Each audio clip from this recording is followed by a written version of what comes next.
There is a dance. It's the Aztec dance. It's not the Aztec dance. Don't do that. No, don't do that. I should get you some, what do they call maracas? Maracas? So this morning I arrived to work and I received an ultimatum of wear the hat or go wait in line at Centrelink.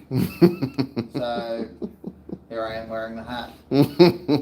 Here, boss man's quite chuffed with himself. Yes, he's loving it. So you know, today we're doing a build in a hat. Now this is a double bell build that we're going to be doing today. So speedball style build. 13-to-1s, 36k warhead. It's got a speed cannon on the front. It's a bit of a Milsim cross speedball, cross performance style blaster, so it's a bit of everything. I still just love that hat. That hat is fantastic. You don't love this hat. Cameron loves it. It's not becoming a normal thing. It's good I forced him to wear it, isn't it? It's not becoming a normal thing. It's becoming a normal thing. Next time. Will not be a thing. All right. So did you want to go over what we're doing exactly here and what's included in the build? With the hat? You need a proper chip hat with Deb. Yes, you do. You know where you break it off? I need a proper boss and a proper job. You can't get any more professional than myself. Sure. So this is definitely a daily uniform, yeah. This is a Gen 5 scythe. So Gen 5s fit straight into pretty much everything. Before the Gen 5, I would have had to have Dremel out the inside of this receiver just to get the fitment for the gearbox to fit correctly. I don't have to do that, as you'll all see throughout the build. Can you show them what we did exactly to the design? So rather than it sort of on a 45 on the way back, it's all this extra meat that's not needed has been gone. So all of this has been brought in to allow for better fitment into a more wider range of receivers. So look at those CNC marks on that thing. It's very pretty. It's very pretty. So yeah, it's definitely by far the best scythe design yet. You can see that it's been brought down here too to allow for better fitment of Mosfets. The wiring channel comes straight down, so it doesn't have that kink through with the screw, which is good. Yeah, it's a much better design, much better fitment. And bringing down that point there just under the trigger block is also for HPA because they use a bit. That's right. Yeah, a bit longer boards. All right. So we were all Aztec goodies, obviously. Yep. This is our new CNC rack. These things have a super tight fitment on the way in, so the new design CNC rack is a much better fitment. You can see we've got the AOE spacer, Aztec CNC AOE spacer with the AOE with the Aztec piston head. Obviously running off the tappetless Apache. That'll be going in here. 36k warhead. I've already pre-assembled it just so you don't have to watch me do it. Aztec T-piece, Aztec barrel, powered by the Leviathan V2 optical Mosfet. All running in a scythe. We're going to be going in M120 spring. I've short stroked this sector gear 3 teeth, and we'll be running a 70% port on this one, and just bringing back the spacer, it's about a 60% port. So because he is running, I just have to keep coming up just to get the hat back in the picture. Yeah, it's just. Down this place to the ground. You'll burn the hat? All right. I'll burn the shop. Oh God. All right. So we'll set up here. We'll get this all connected. Yeah, hold that open for us.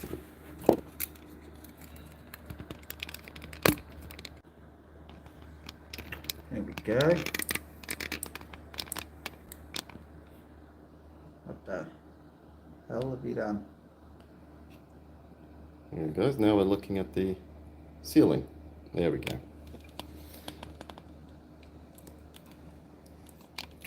Just bring it off to the side so I can actually work. So if you bring it over that way. There we go. And just angle it. Angle of the dangle. Just loosen that one. There we go. That's better. Much better. Just getting it set up for everyone. Much better. Alrighty. Right, now I can take the stupid hat off. Yes, you can take the stupid hat off now. I've got my pay, so I'm all good now. Alright, there we go. Alright. How is everyone's Friday? Probably better than mine. I had to do some things to get paid. Look, he still thinks it's funny. I work for a sadist.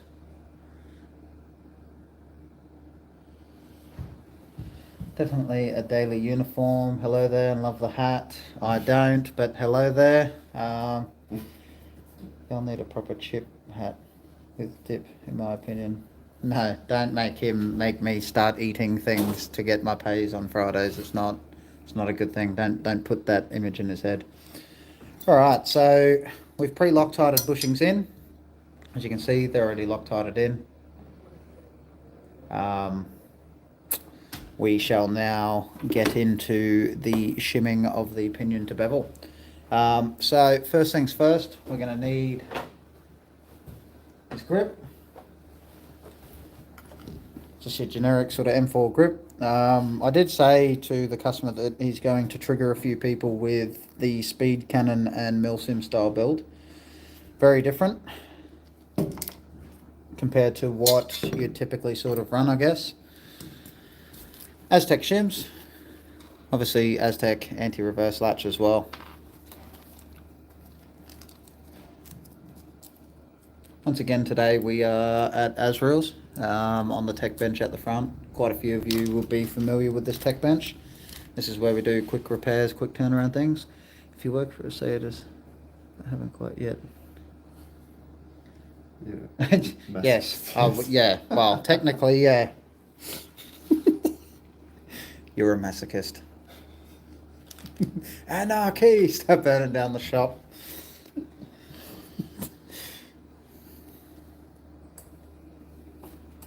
Alright. So once again, I'm going to start with a 0.25.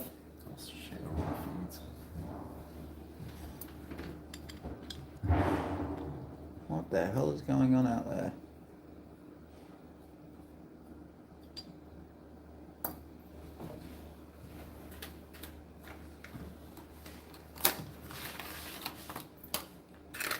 Right, so just before we do, just want to test fitment, make sure that from factory the gears are good and that the bushings aren't hugging the gears too tight, etc, etc.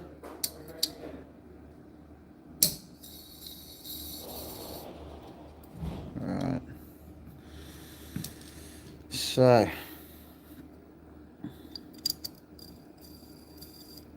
once again spinning nicely, no real sort of generic wobble to it. On the grip inside here, I do like to notch these in. Some grips that don't come notched in here, I just find it just prevents the bevel from sitting on the inside of the grip.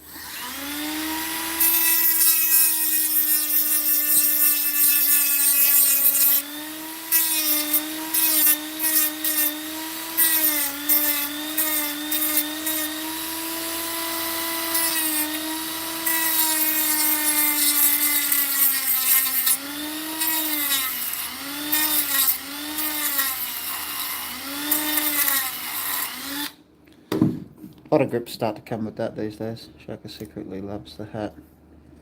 Sure. Whatever you say.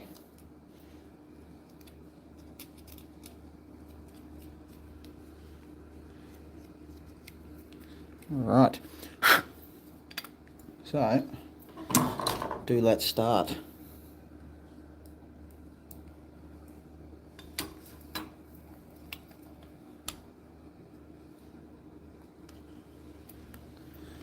So everyone's plans for the weekend. He doesn't want to admit it. It brings out his eyes. Yeah. Look, I quit. Brent can finish this build. Yeah. That'd really mess it up.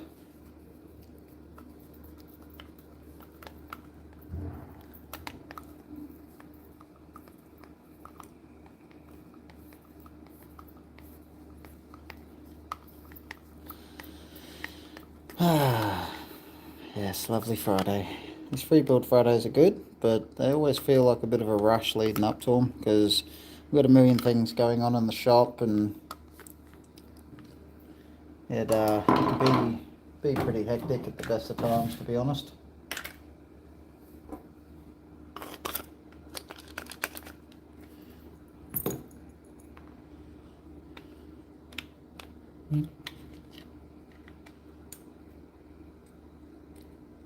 Alright, so get that one in.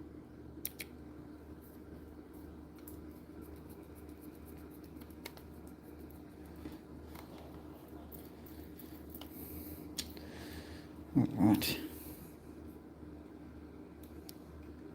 Yeah, once again, this isn't like a how to build, how to shim. I went over more of that in the first video, first live, so if you're more interested in that, then go back to the first live that we did.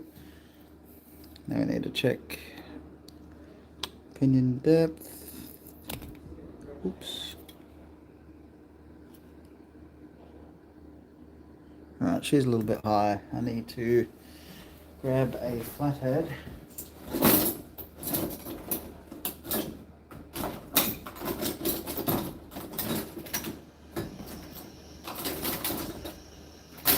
One second, guys, I can't seem to find my flathead.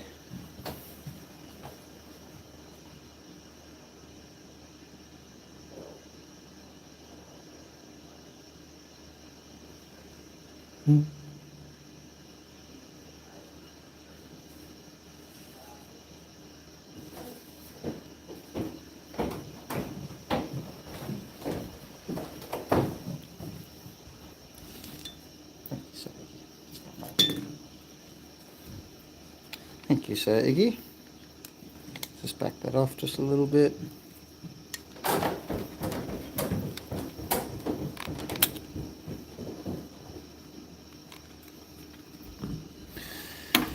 Alright, so a little bit of blue Loctite, get the motor depth good.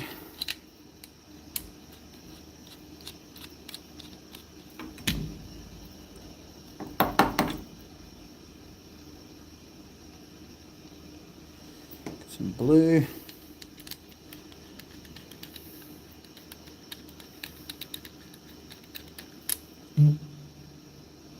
Way too low.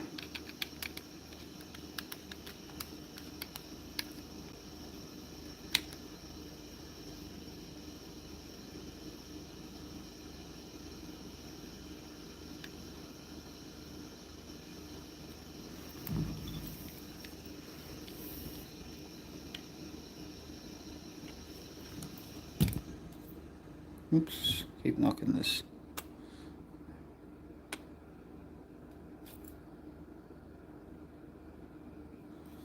Right, let's bring this down just a little bit. Okay, so we've got our motor depth good. We're going to have to drop that shim just a little bit.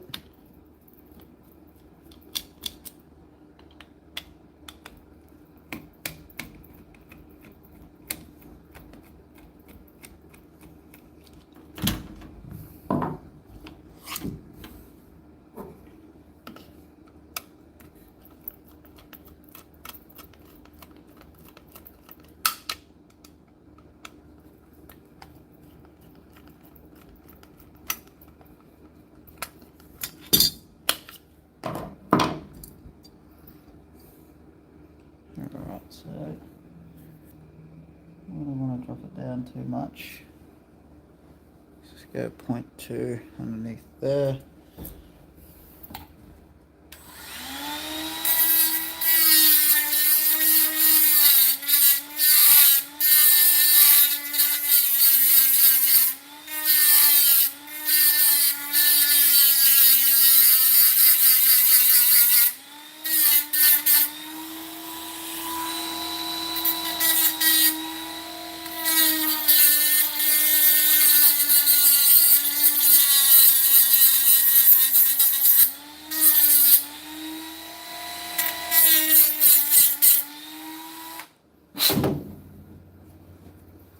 So I haven't even had the chance to bloody eat lunch because the boss man's like, you eat lunch, you lose your job. I'm like, yeah, right. Tell you what, he's quite the savage. Oh, Brent, don't be fooled. Don't be fooled by his smiles and persona.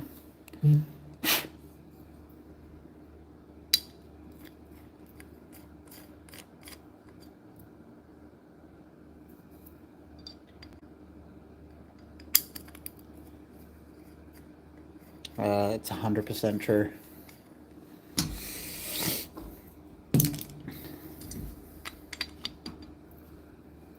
Boss man sitting there on his computer sending me emails of support people for the next meeting. Yeah, there you go. See? It's just better to accept.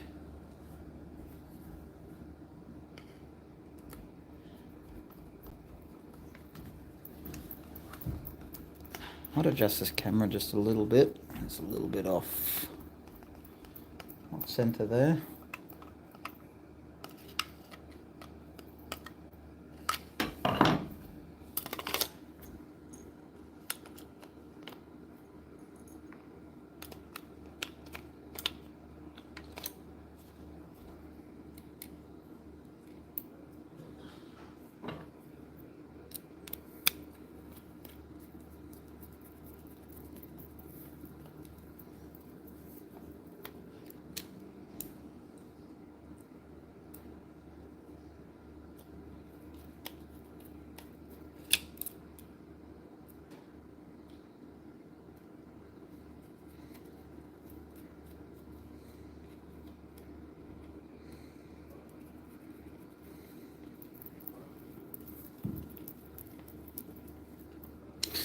Right.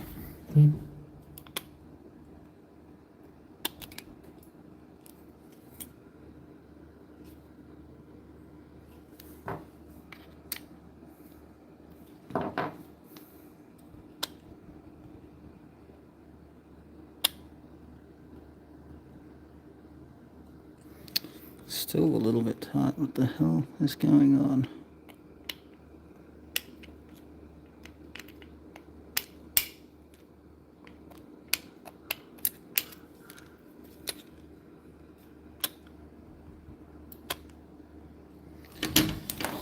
Alright, let's come down further. It's a little bit brutal. What's going on, Tucker?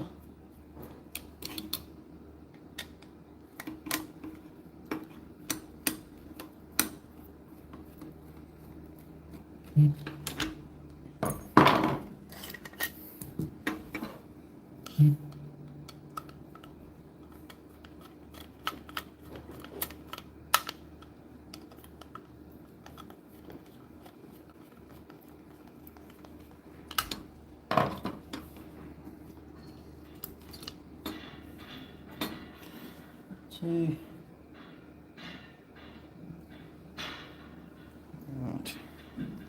Let's try that again.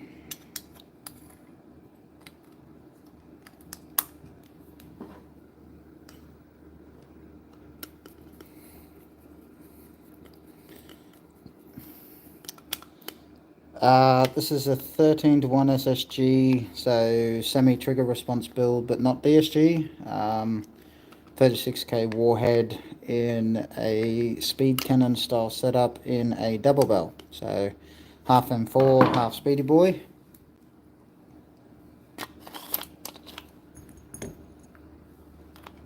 Something nice, reliable, accurate, about 35 RPS with a good semi-trigger response, about 320 feet per second. So nothing sort of mental, but something that'll serve him nicely.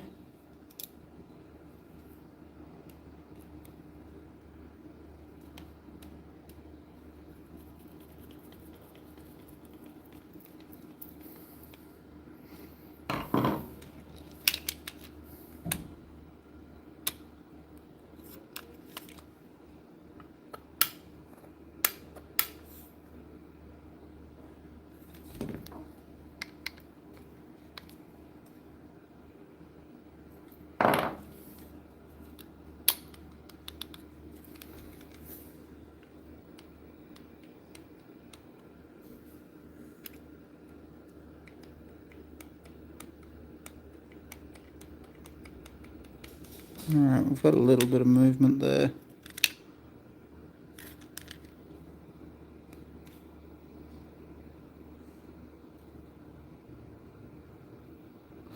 Little bit of movement there, so let's put the other half of the shell on with no shims.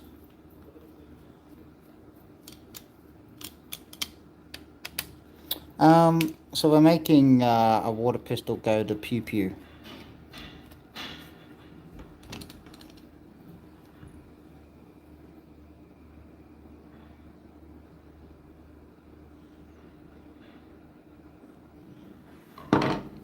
Solid chimera.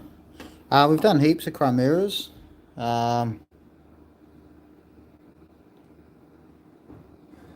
I mean the HPA or the Chimera receiver, because 2 weeks ago the Free Build Friday was a DSG Chimera, the Gen 5 and previous gens.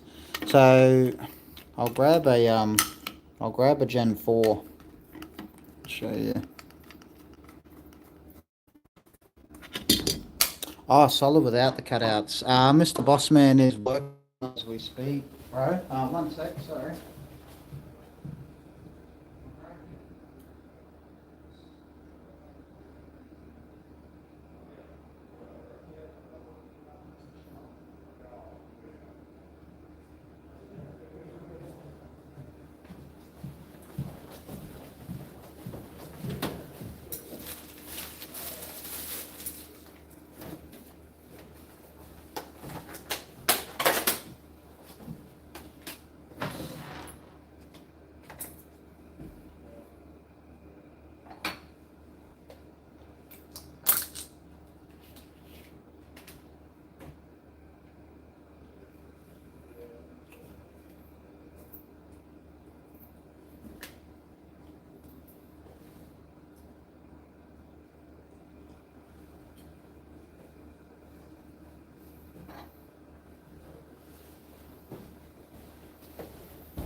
Let's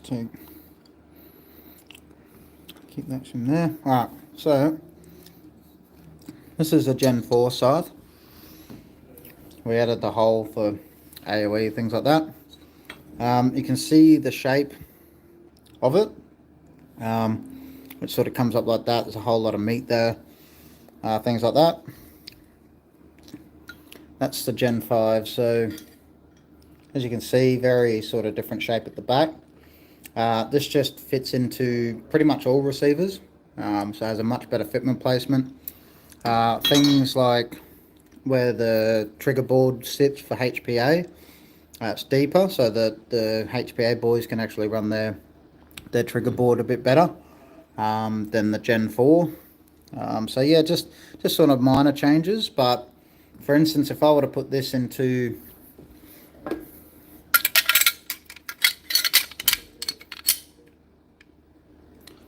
where it lines up at the back, not sure if you can see it. See how the receiver hole doesn't line up?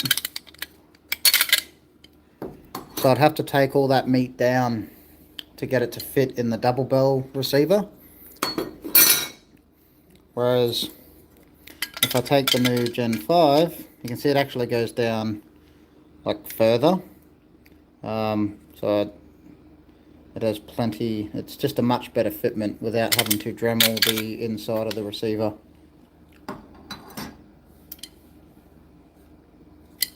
Yeah, exactly. It just makes it so much easier for techs to build in, to be honest.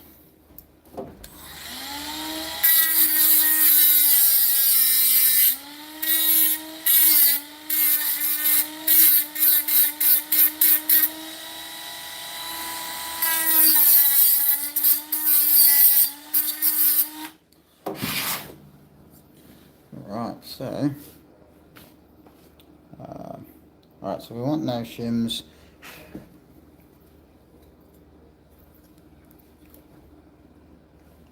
So no shims. So should be pretty good there. So no shims on this side. So we've still got our 0.15 on the bottom side. The hell is the need gearbox screws? They have not been put in here for me, so 1 second.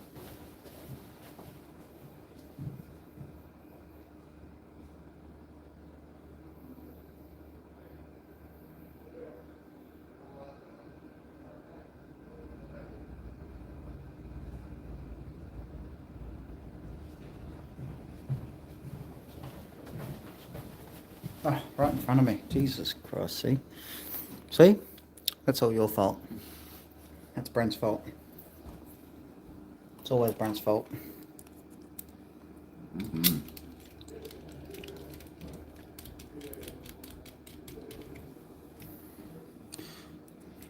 Yeah, we'll post up some photos of that.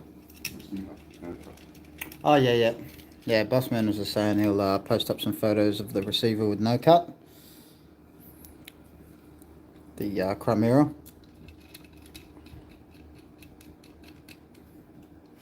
See what everyone thinks about it.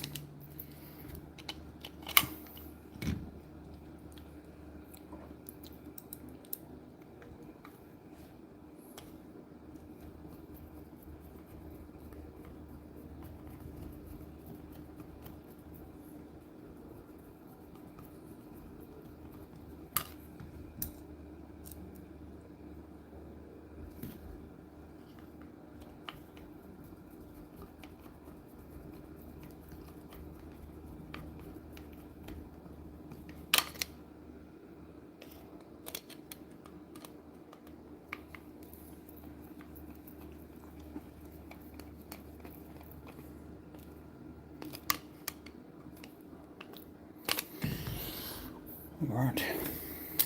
See where we are at.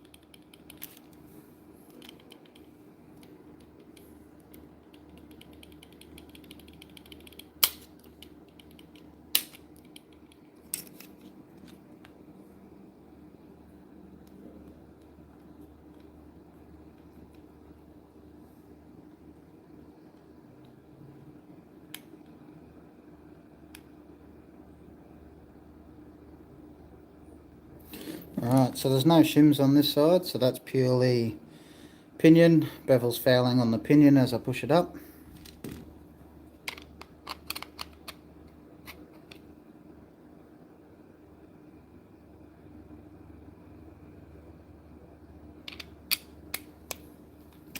Yeah, it should do. I'll have to work on that, but it's definitely something that's to be rolled out across the board with Scythe.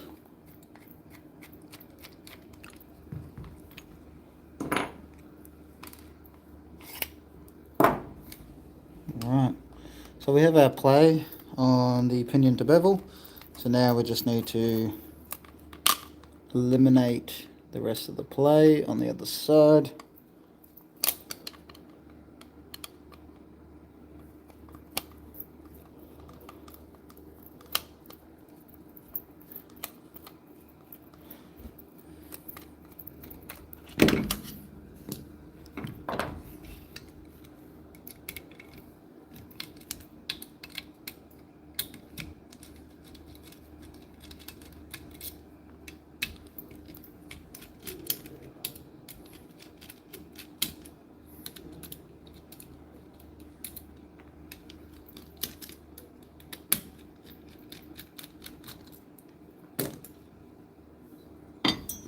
Alright, so we got our shim on this side. So as you can see, there's no shims on that side, and we had our little click, and then we pushed up on the bevel. So the motor, when that was all assembled and the motor in, we've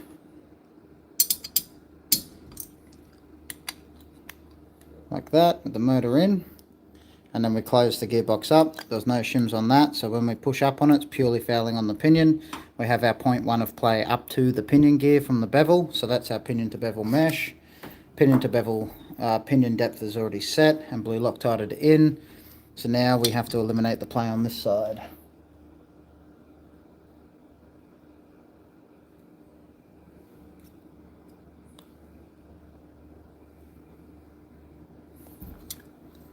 Alright.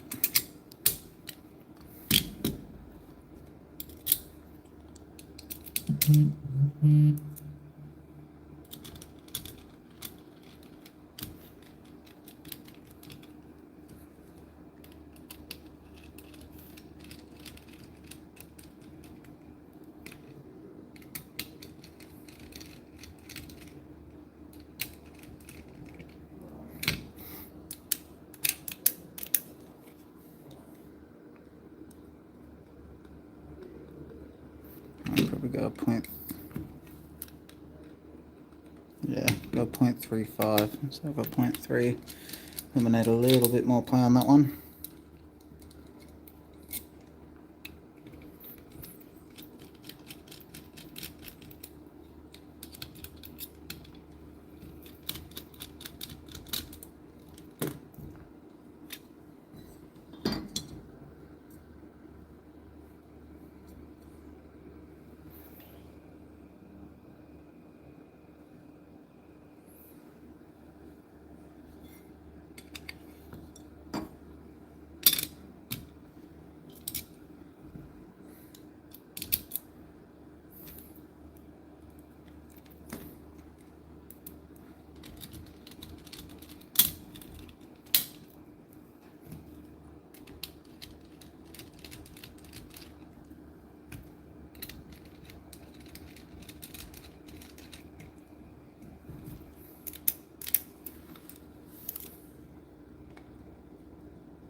Alright, so we have our 0.1 of play.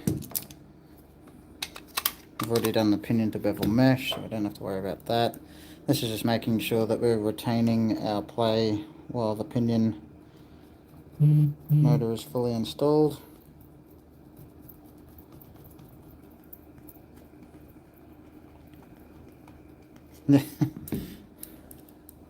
Probably the first live that we did is probably the best one to, I guess, sort of learn from if you're trying to learn from these lives. Just because I don't really go into too much detail here. I'm just sort of skimming across things without showing too much.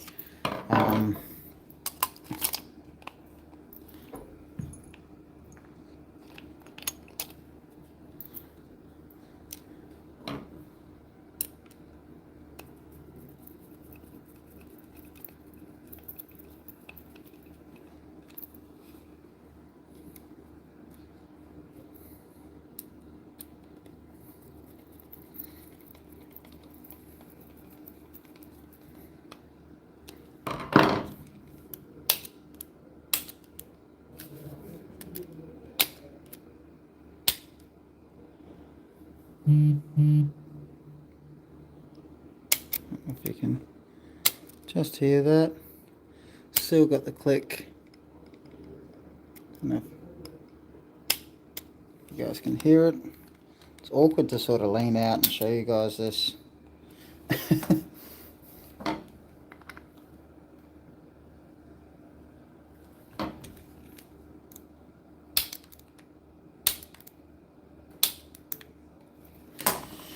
Alright. Yeah, where the camera is, it's sort of like directly in front of where I'm working, so I sort of have to I feel like I'm leaning right out to show you guys something in the camera.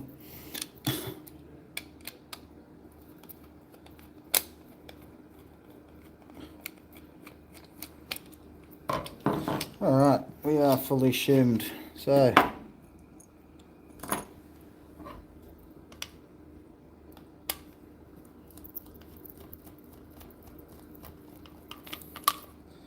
wow, sorry, pinion to bevel's fully shimmed. I shouldn't say fully shimmed.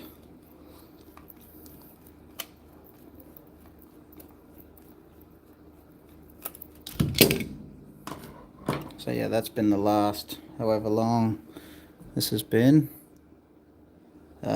just to get pinion to bevel shimmed. So it's got a little bit of a click.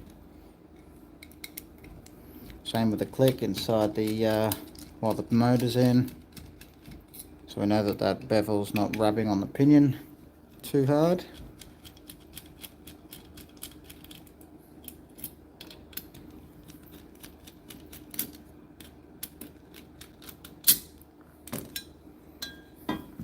Alright, so 13 to 1 spur.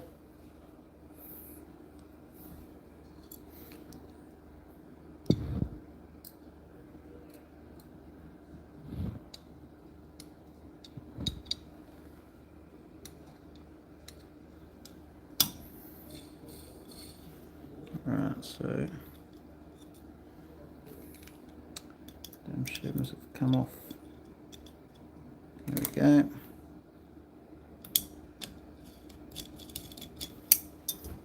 Oops. Can't see mesh between those two. Okay, so I've got to bring this spur up just a bit. Let's go 0.15 because we want to get 90% mesh between our spur and our bevel. Oops. They gave me a false reading then. We're going, what the hell? Right, so we're a lot closer now. A lot closer. So let's roll with that and see where we're at. Sector, so you can do one gear at a time. Like I said, I do one bevel on its own, then spur to bevel, sector to spur. It just depends on how you want to go about it. I shim the spur and the bevel at the same time, just for time's sake. But bevel always on its own.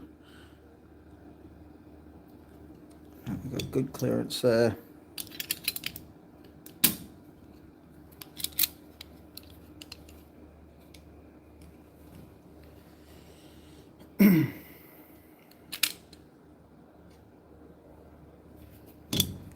Right.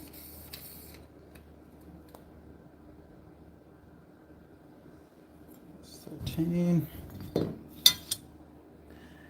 Where did you get that? There it is.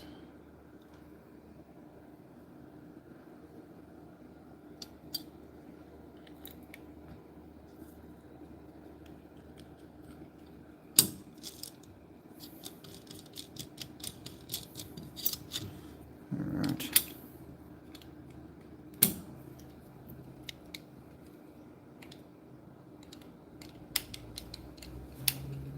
So that's something going on here. Let me just have a look.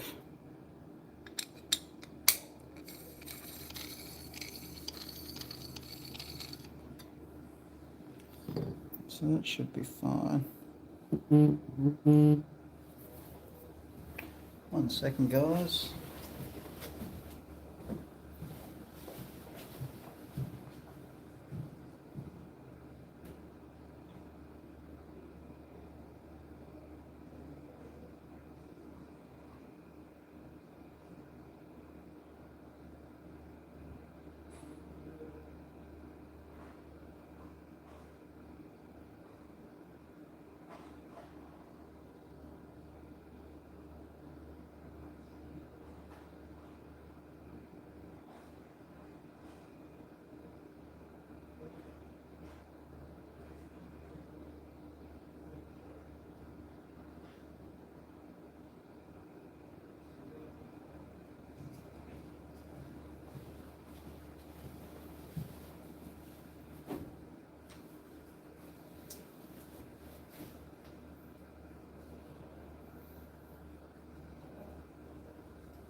Right.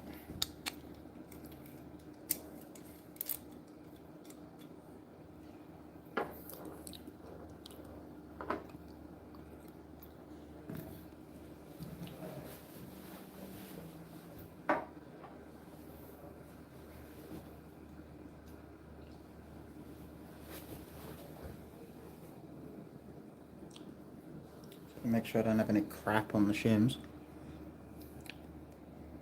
Because a lot of the times you can get like a bit of crap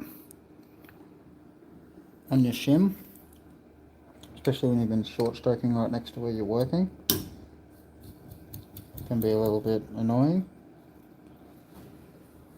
Right.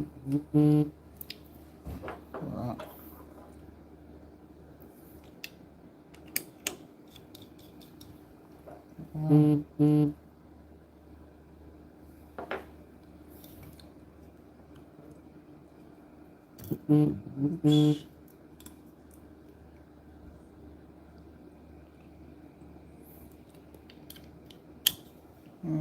And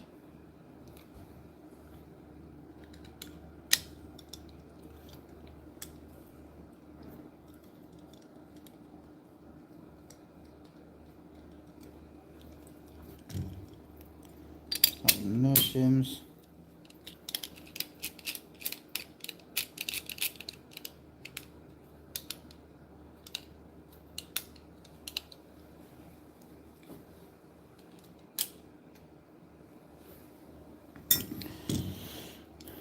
Something going on with the sector gear.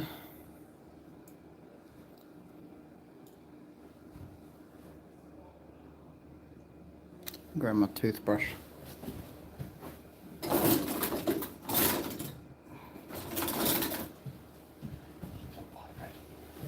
What's that? Oh, really?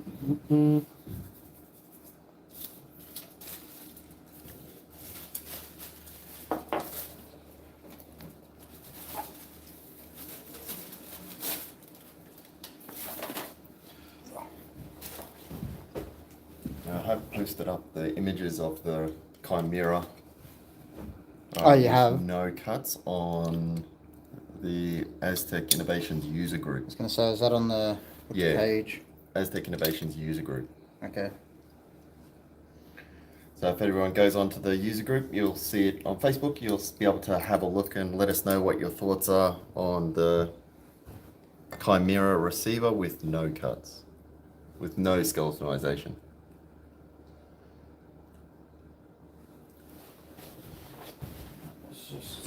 I think it bridges the gap between, you know, kind of still futuristic Milsim, but you know, a touch of futuristic kind of look as well.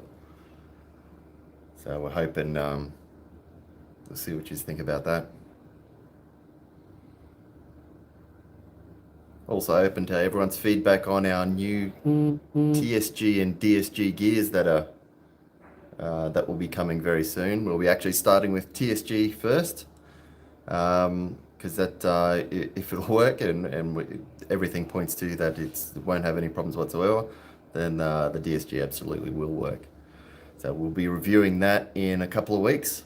We'll do some videos on that, showing it working and what the wear pattern looks like. The material we use for these gears is the same as our bushes that we currently use, which, you know, in some instances have been used for a couple of years with no real signs of wear, as is our current rack that we use for our piston, the CNC cut rack for our extreme piston, which again shows very little signs of wear on that. It's extremely durable material we're using.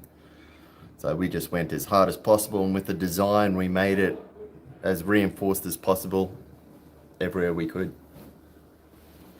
And Shaq is back. The gooch. Well, hello. Black on black. Oof. Very nice.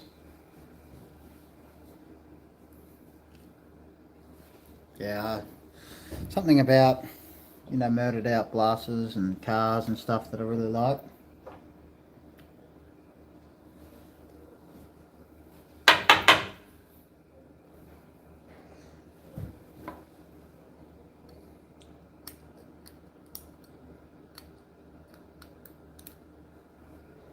Alright, so let's have a look, see what is going on here.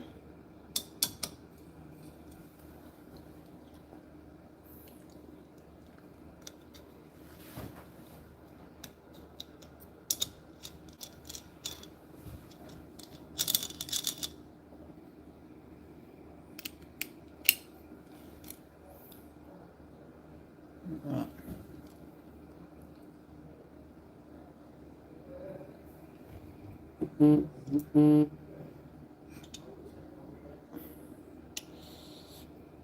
So what have we got? Sector needs to come up.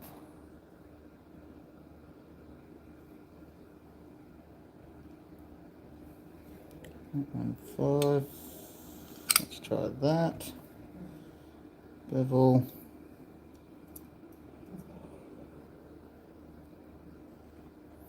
Hate when you can accidentally knock shims. off from where they're sitting. Okay, it's only ever happened to me like once or twice, but once or twice is more than enough.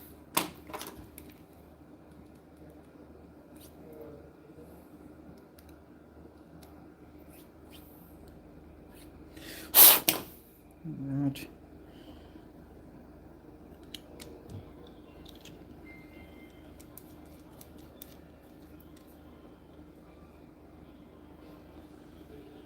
We got clearance, just, yep.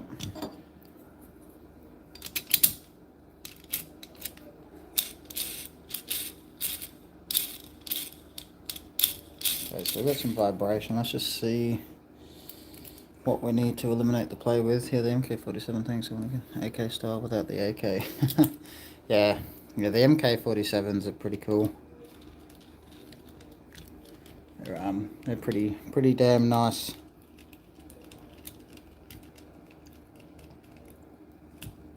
Okay, so we had a bit of an issue with the gear from factory where the spur is like mushroomed out a bit. So it was, not sure if you can actually see it.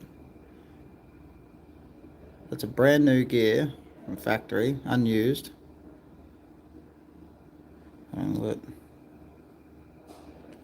it's hard to tell on camera, but it's a little bit bulgy on where it meets the bushing. So it wasn't allowing it to spin properly, and it was binding up the gears. So I've just had to swap them out for another set.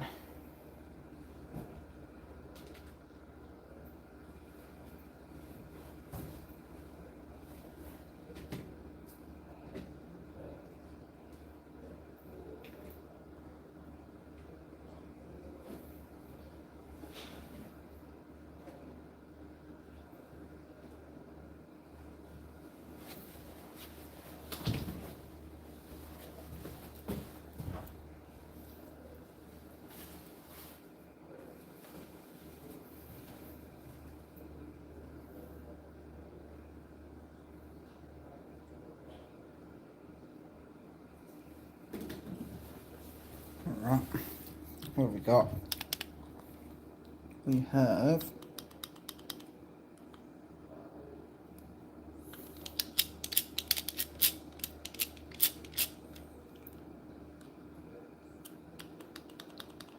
.2 on the sector, and we'll drop that spur down ever so slightly.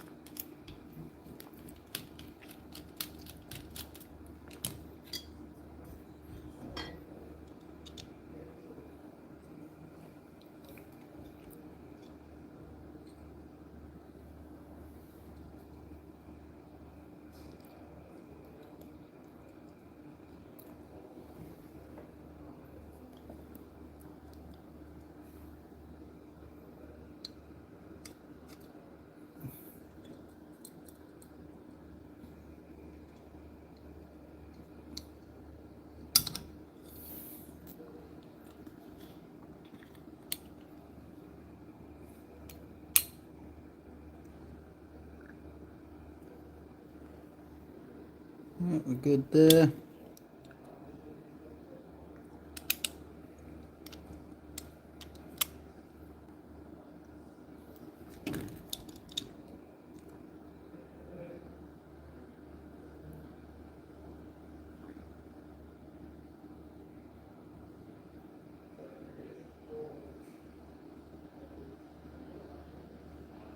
.25.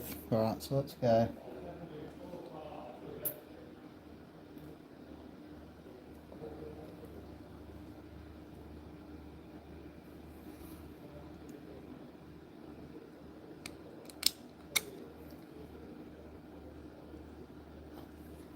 And then a .35.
so need to free up that sector. So we got spinning, except it slows down pretty quick on its own.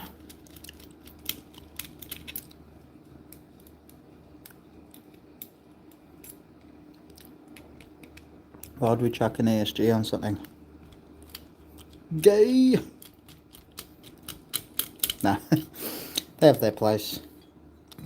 We focus on one thing, and that's not ESGs.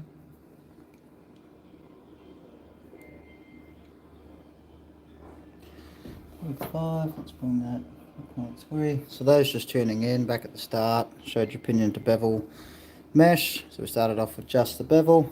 We're now coming up to the end of shimming.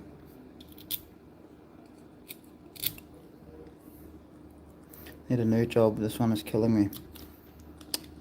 Sorry to hear that.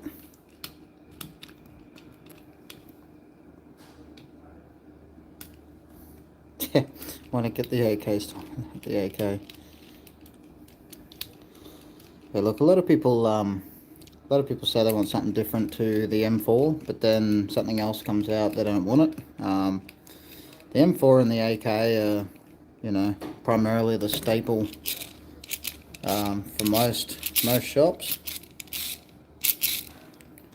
Alright, so what do we got? Play, done. Alright.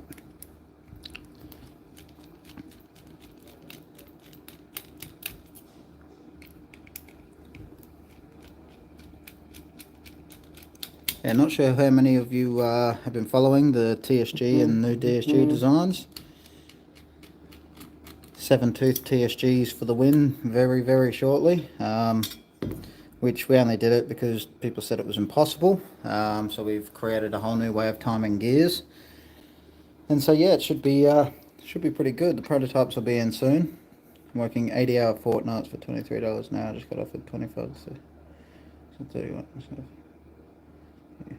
Nice, man. Nice. So at least you're making moves in the right direction. For an MK, most prevalent worldwide, and got firearms as well. Best guns are MP5, so you're an MP5 simp. But no, yeah, MP5s are pretty sick. I play a lot of virtual reality, so I use MP5 quite a lot, and MCX, things like that. It's a lot of fun. Pumbaa, put an ESG on a scar. Put a TSG in a blaster, Pumbaa.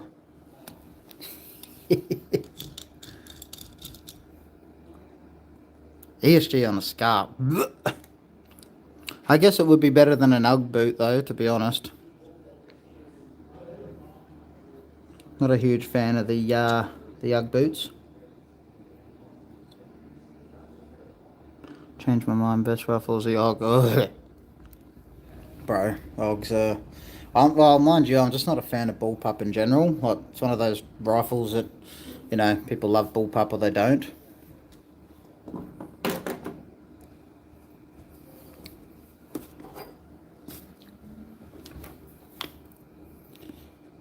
I'm just not a fan of mag reloads under the armpit. They are 14, 15 AKs.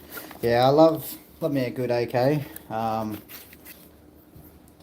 AKs are very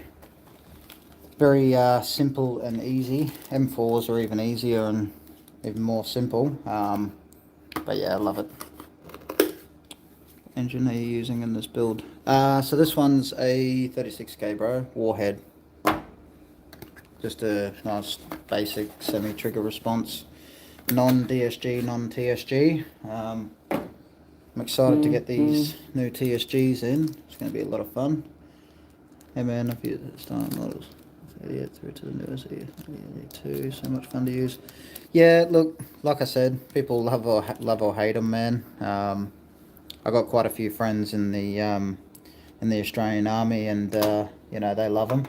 But like I said, it's just not really my cup of tea. The bullpup design doesn't really matter what it is. It's just bullpups in general. Not a huge fan, to be honest.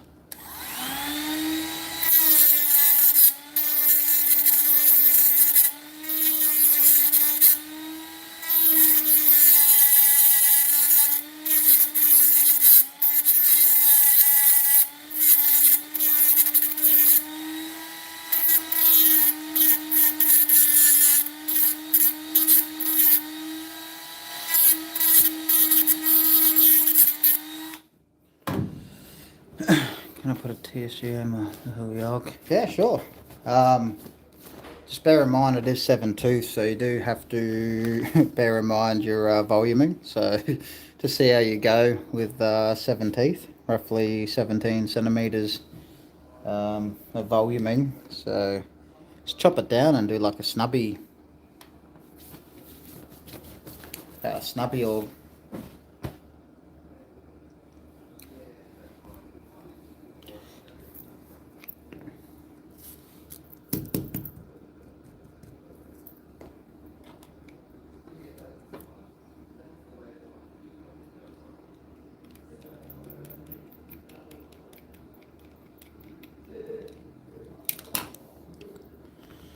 right, a little bit of cable management on this one.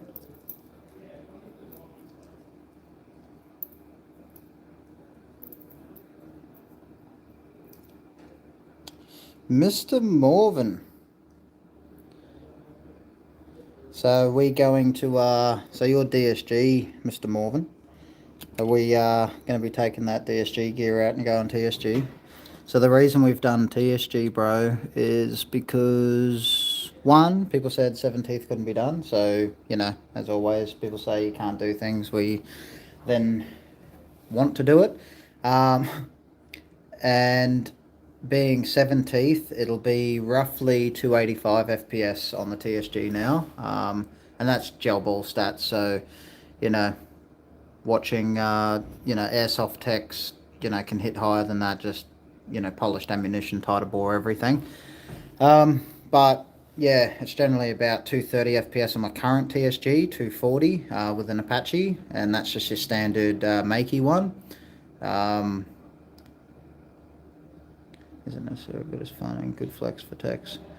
Yeah, look, I've put videos up of DSGs doing 75 RPS on DSGs, which Mr. Morven here in the chat has used at GSA, going 1v1 versus Martin. But yeah, TSG is just a bit of fun, bro, to be honest. But we did make them 7 teeth just for those indoor CQB people wanting extra trigger response or a silly build. That's pretty much what it's for. And then we've also got 11 tooth DSGs coming. So more voluming, different timing, different way for timing. Not sure if you've seen the motion study that we've put up. So it allows for increased timing versus your traditional setup. And that should allow us to hit higher FPS on DSGs and run longer barrels too. So yeah, much, much better. Mr. Morven, we do have a dinner date to catch up on, so call me after work, bro. So,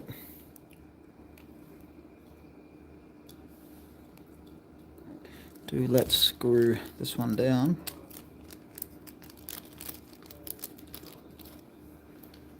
Also 2 VR tomorrow night. That one's for Mr. Morven.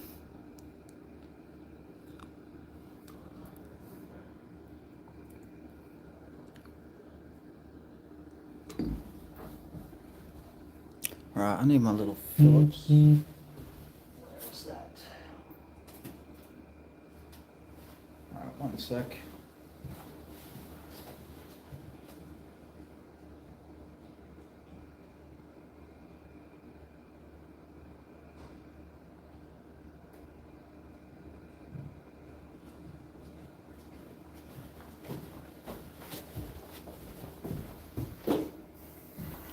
Alright, a little bit of blue Loctite. Where did you go?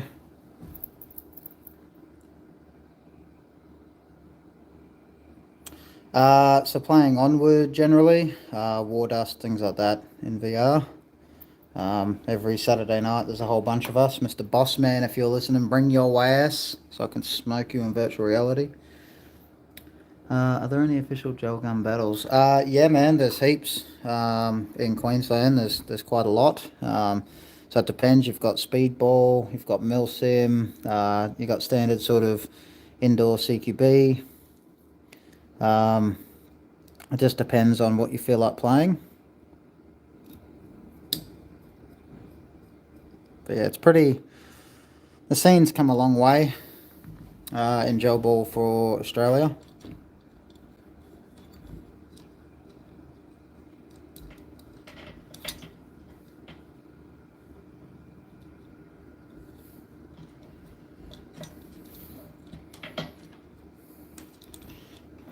Bring that one back into here.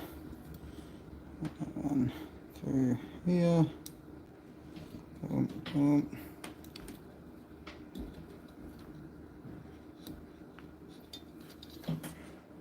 Make sure that one's away from the receiver pin.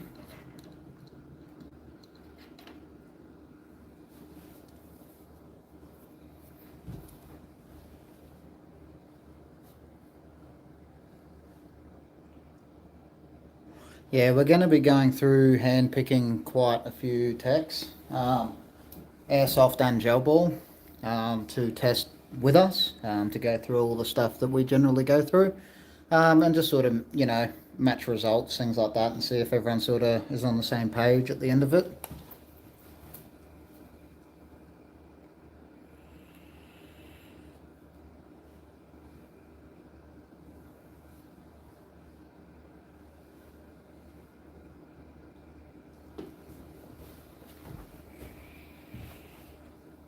Right, so a little bit of glue.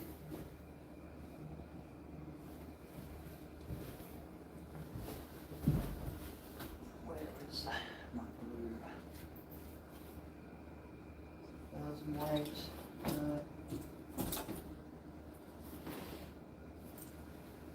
I'm just going to have to run with a little bit of 480 Loctite. Yeah, there's quite a big milsim event coming up. Quite a bit sort of speedball related coming up as well, which is good.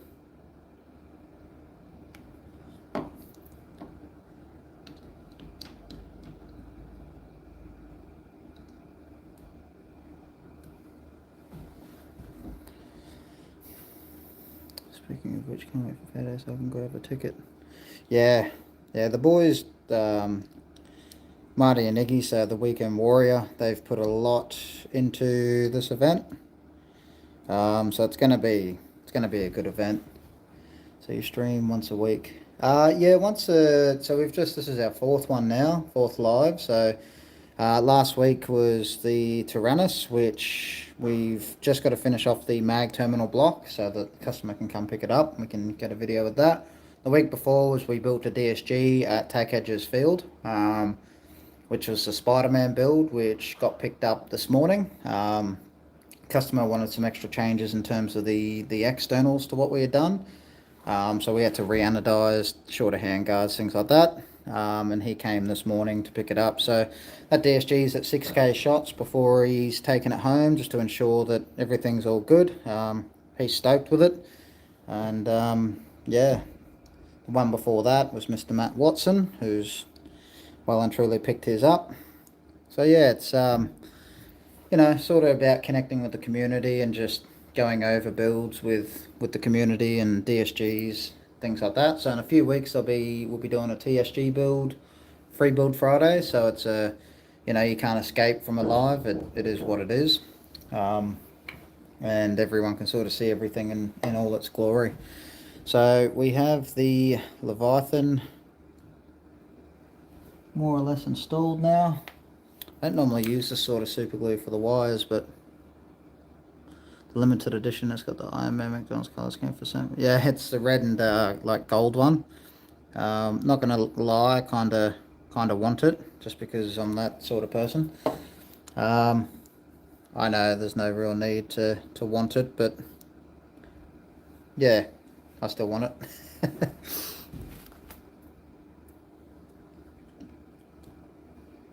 I've seen them post up about that, yeah, a couple of weeks ago or something now, so.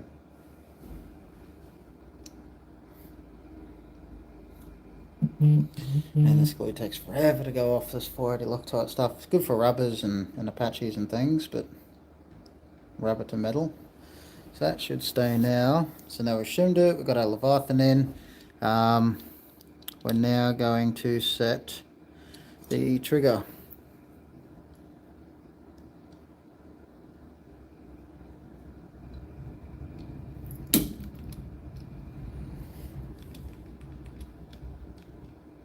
Alright, so we've got quite a bit of play there.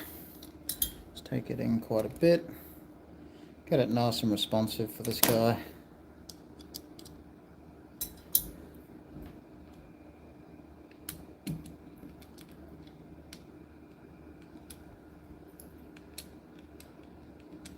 A little bit too much play, it's got a little bit tighter.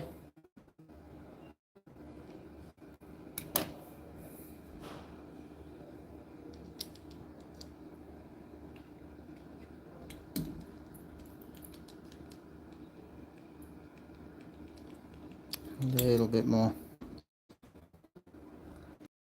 Definitely one of those why not kind of purchases.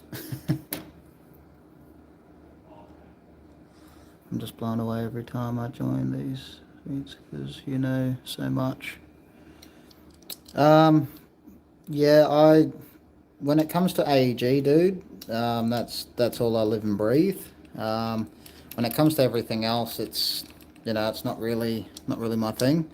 I let other shops sort of do a mix of it all, but AEG is definitely my main focal point. That's all I do. So I build on average, 2 to 3 blasters a day, and have done for the last 3 years. So yeah, built quite a few. Not to mention, things like the Apache and coming up with stuff like that, and Aztech parts, and me and Brent working on all that together, and yeah, sort of not just sort of making blasters, but also designing and innovating parts. So we're gonna, because he is running it for speedball, we're gonna go, that's his sort of trigger throw there. So there is no trigger spring on it. When I make speedball blasters, I like to run no trigger spring and just allow for the button to reset the Jeftron. The trigger, sorry. That's how I personally run it. Mr. Morvan, who commented earlier, my purple one, which he'll be familiar with, had no trigger spring on it, so extremely touchy for an AEG. So a few, he says, as modest as he is knowledgeable.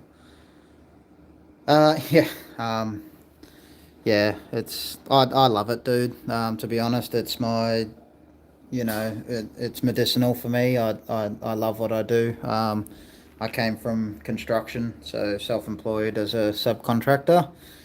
And Brent gave me the opportunity a few years ago to come work for him when he opened up his shop. So yeah, I've sort of grabbed that with 2 hands and never let go.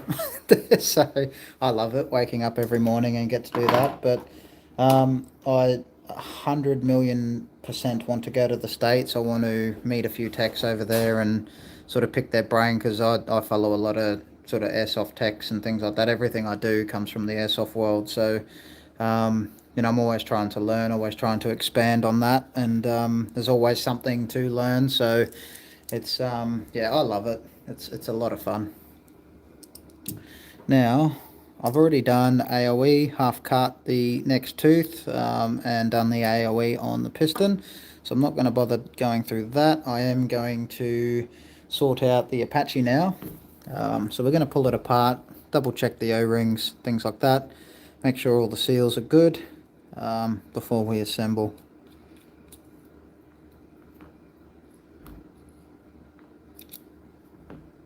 So yeah, it's interesting, the contrast between airsoft and gel ball. I always say it's like basketball and netball, gel ball being netball.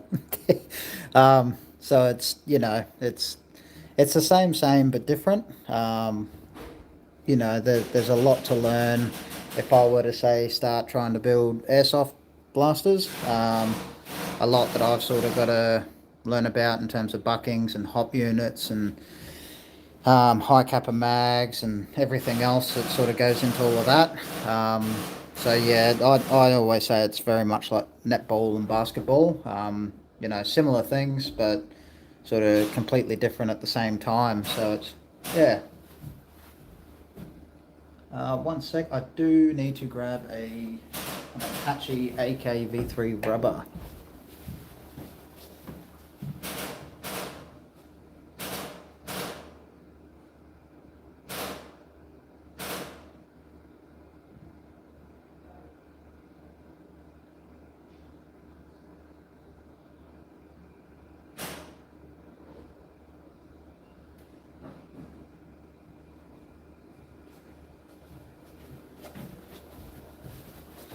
Right.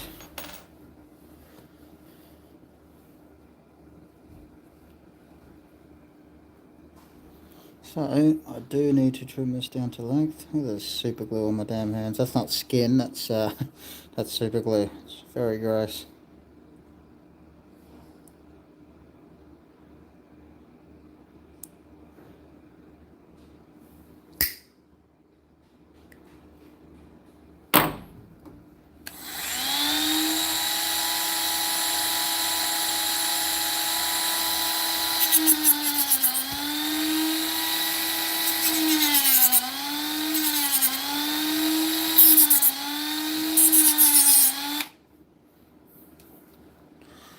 Skill/expertise, all the tech stuff you say, not gonna lie. I appreciate that, man. I got into gel ball because I used to watch a lot of airsoft videos like Silo and Novrich and things like that, and sort of used to daydream about it 24/7. This is 4 or 5 years ago now, and came across a video on YouTube that said Australian Airsoft, and I thought there's no such thing. I clicked on it, and it turned out to be gel ball. But before that, I've always followed like Umbrella Armory for their sort of high-end builds and stuff like that, and that's sort of, yeah, I used to fanboy out about that sort of stuff, and I still would.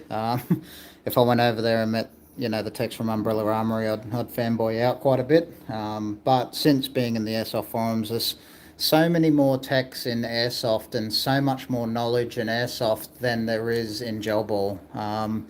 Just because, one, obviously airsoft have had it for a lot longer, but number two, there's a lot of like gel ball techs that do things their way, and sort of pass on that. Whereas in airsoft, there's a lot more sort of common knowledge that's been established over trial and error over the last 3 decades. So it's there is a few sort of, you know, discrepancies with that. Like everything I do, I've learnt from airsoft pretty much. So yeah, I'm always trying to absorb information. Even customers that come in say, oh, I try this, or I do this, or I do it that way, or I give it a go. You just never know if you like doing it that way more, or if it's better or easier. So it's, yeah, always sort of keep an open mind about it. I'm just scuffing up the inside.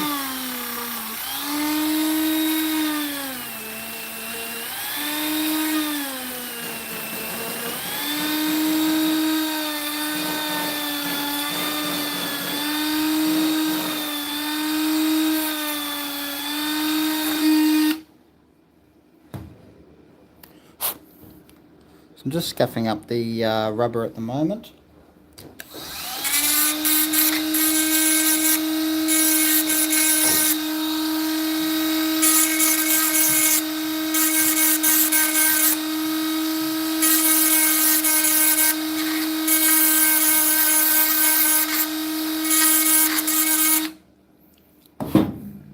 So I've just scuffed up the surface of the Apache, scuffed up the inside surface of the rubber here, and now we'll let this bond set.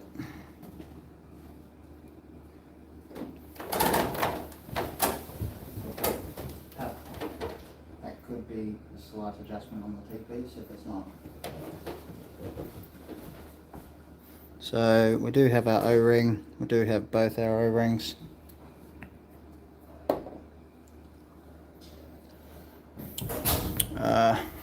This one here, so 1000 weight or 80,000 CSC or 80 weight. Not a huge fan of UA, but I respect that they've inspired. Yes, I see text to come out of hiding. Yeah, yeah, it's to be honest, man, I guess it's sort of what I get exposed to through like YouTube. But there's quite a few techs now that I'm meeting and bumping into online and stuff like that are extremely knowledgeable. One of the other ones I first started following was Negative Airsoft a few years ago, who now obviously works for Warhead. But yeah, they're sort of the main ones that I guess YouTube's algorithm sort of recommends. Have you ever watched Swamp Sniper. The name sounds familiar. I can't say that I have or I haven't though, but I have heard of the name.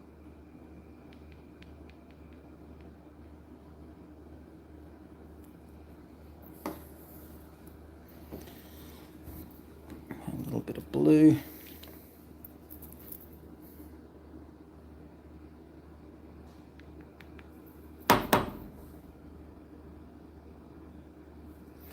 Always see you here too, Prime Tech, every week. So thanks for always joining the stream, man. Because there's a lot of airsoft stuff that I get asked quite often, which I don't know the answer to. So if I don't know the answer, I just say I don't know. That's just the type of person I am. So it's good having you here, especially like last week. People were asking about the airsoft Apache, things like that. I haven't actually worked with the airsoft Apache. So things like that are out of my realm. And no one happened to bring me a cylinder. Awesome. I will have to get one of the boys to throw me up.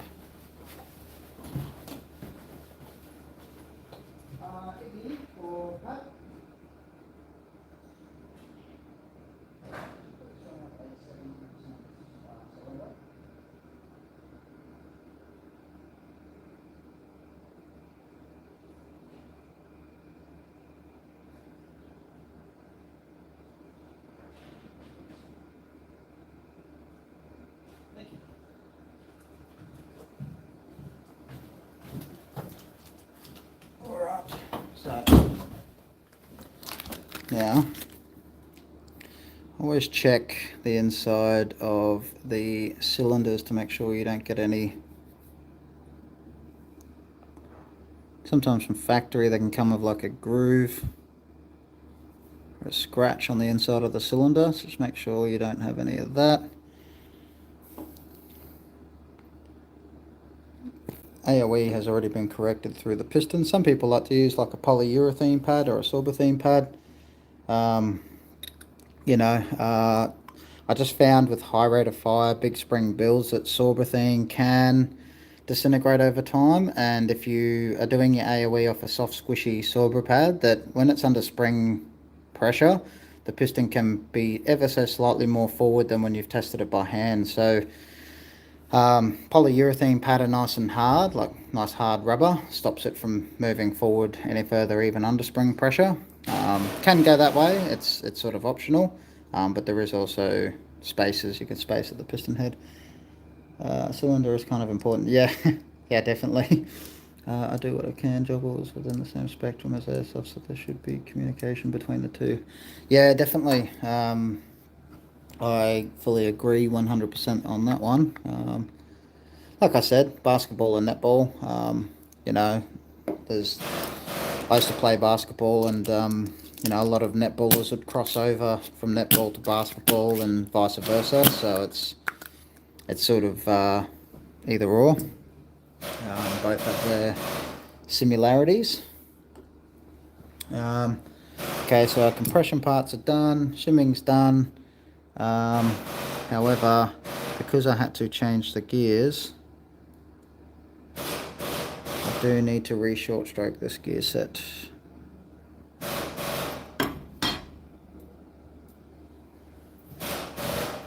So this is going to get a bit noisy, my apologies.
Alright, Jesus, that's pretty hot.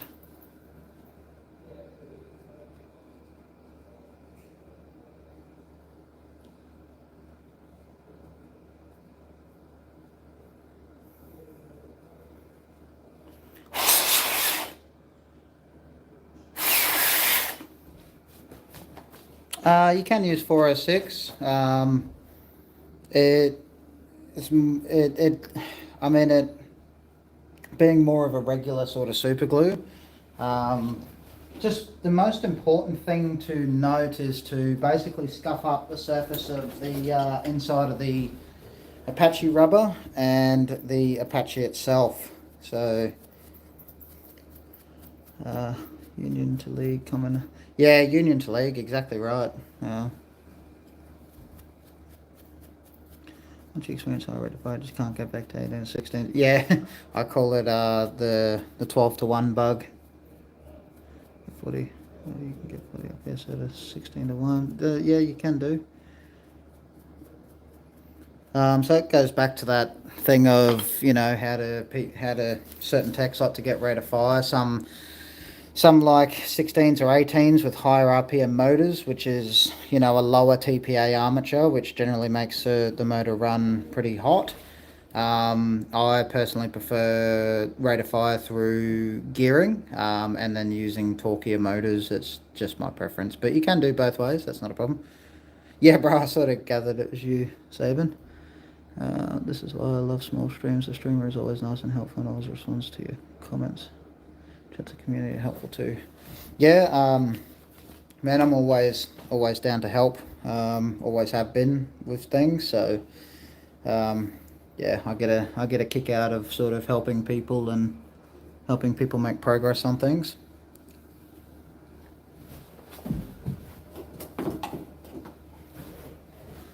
All right, we're just about done.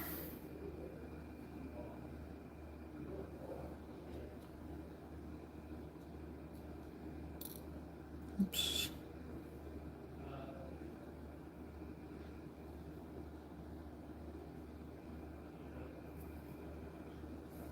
Just greasing up the shims on the gear shaft so that they don't end up everywhere.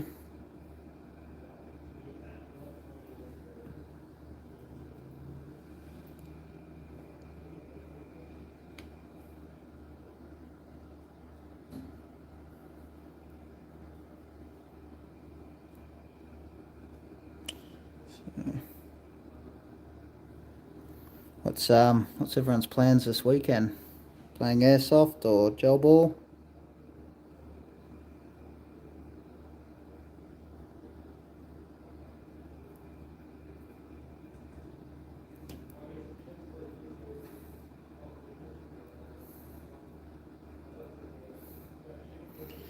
Can you get 6 to 1 DSG gear sets? You've been wanting me to make you a 6 to 1 for a while. Well, sorry, no, it was 5 to 1, Mr. Brett Morvan. And take the 9 to 1 out of your DSG. I assume you mean 12 to 1 DSG. Yeah, 12 to 1 DSG is what he's talking about. Nuketown Sunday if the weather is agreeable. Yeah, I've heard it's going to be a lot of rain this weekend. A lot of rain. Yes, you and Tim, Brett, keep hitting me up for that. Tim's already got a 6 to 1. I've just got to do you a 6 to 1 or a 12 to 1 DSG, whichever way you are hearing it. Gonna pull my DSG apart for maintenance, ready for next Saturday's game. Nice, very nice. Missing an injury, so I'm good for Buckers. Yeah, man, 100%. I've heard Buckers is going to be quite the event, so I would definitely be making my way out to that if you plan on doing so. Alright, yep, sweet. We've got nice fitment.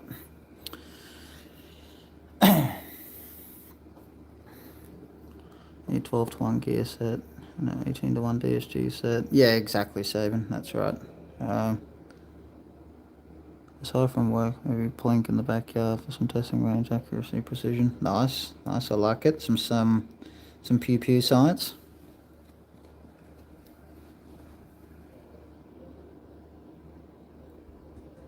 Bit of grease in the bushing holes. We are ordering some J-caged bearings for the TSG and DSG trials. So we are speaking to a manufacturer at the moment about wholesaling and importing J-cage bearings, which, you know, is not very common in Australia, as quite a few people in the comments know. So for you airsoft techs in the comments, they're J-cage bearings are not very common here. Very, very hard to get. The cheap Chinesium bearings are extremely common, which is why most gel bullers use bushings, because they've all had bearing failures. If it works, it works. Yeah, 100%. If it works, it works. It's alright. I have that mentality when it comes to my personals, but yeah, building for people for a living, there's people that are very, very picky about their stuff. $90 for the J-cage too. Yeah, it's pricey, but we're gonna see how much we can get them for.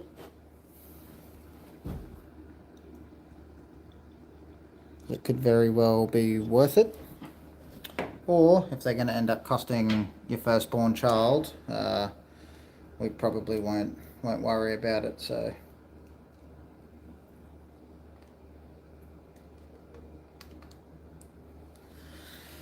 it's a time will tell type thing. Just waiting to hear back at the moment. I have so many airsoft techs basically, you know, telling me to make the jump over to either modify or ESO J-caged, which I'm keen. What are your thoughts on that, Prime Tech, on J-caged? Is there any specific brand that you find are better or last longer? I'll suggest a bush under the spur because most of the stress is on that one. Yeah, I'd be happy to give up my firstborn. Adam, poor Adam. Mr. Brett knows what I'm doing to him here. Poor Adam. Look, you know, at the barbecue, Brett, I'm going to tell Adam that you said this on the stream. That's not very nice. You know. Your poor son.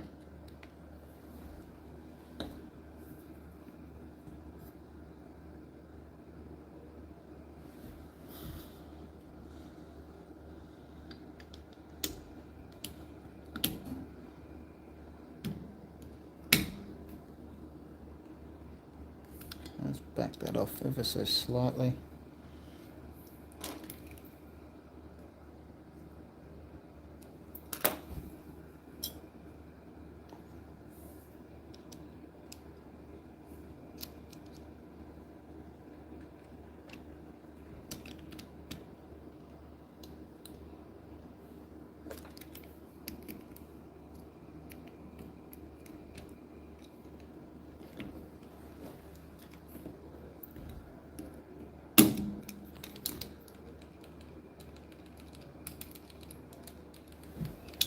A little bit tighter, just a wee bit tighter.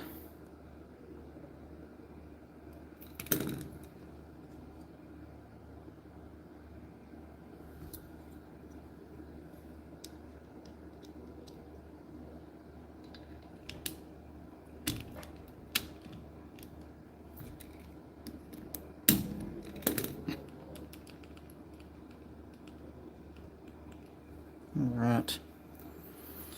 Little bit of blue Loctite over here. Just to stop him from coming out in the future. Love to hate him. I'll tell him first. Yeah. Poor Adam.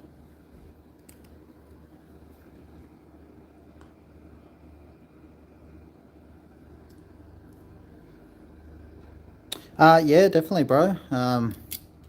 Depends on the rate of fire of your DSG, and if you want to go that way, that's, yeah. I haven't made the jump to JK just yet, been trying out. I'm building up my pews. Really good set of bushings will get you pretty far. Yeah, see, in gel ball, that's sort of our philosophy, is good bushings, and they last forever.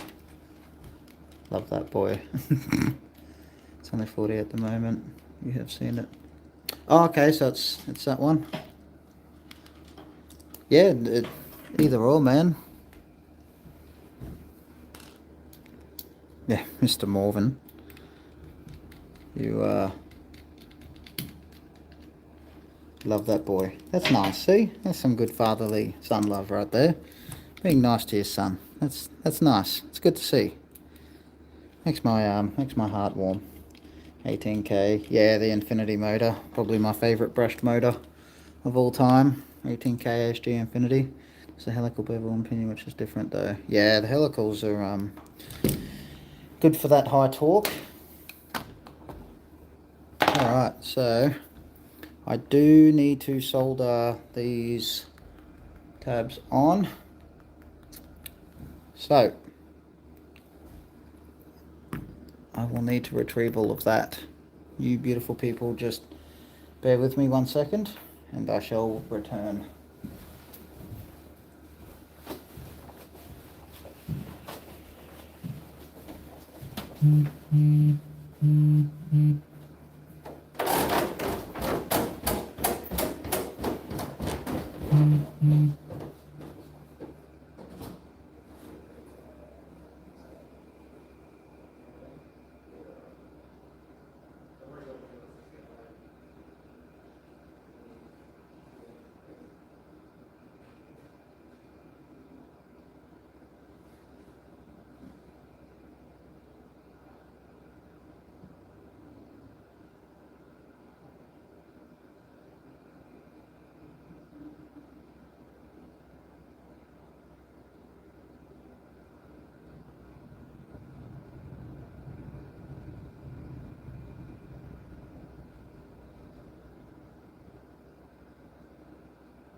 Well, yeah, the standard.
I bet you guys are loving the super organised streams, because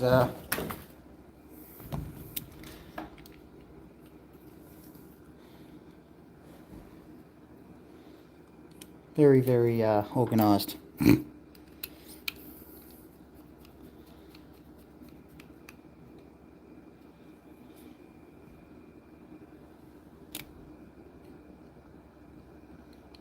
Get these in.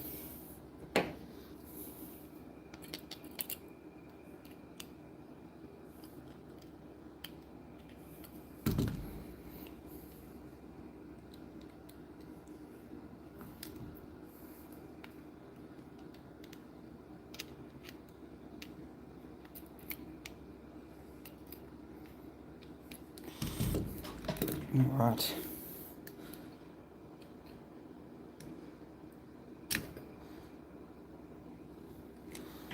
So, solder these on. Goes through the front, retains the front end.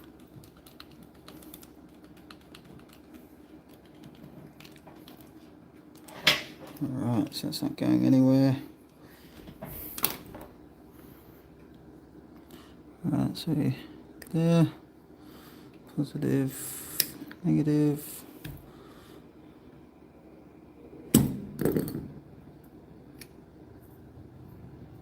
Alright, I shall return momentarily. Away, people.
Okay, so we now have our terminal soldered on.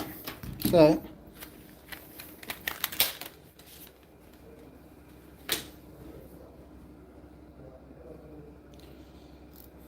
coily end at the back, straight in.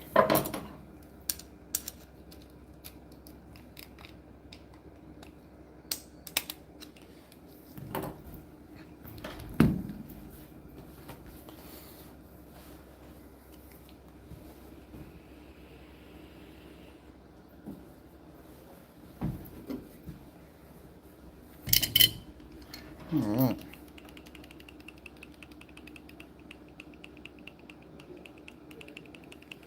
Should be nice for a little speedball reset. Selector plate. Gotta be kidding.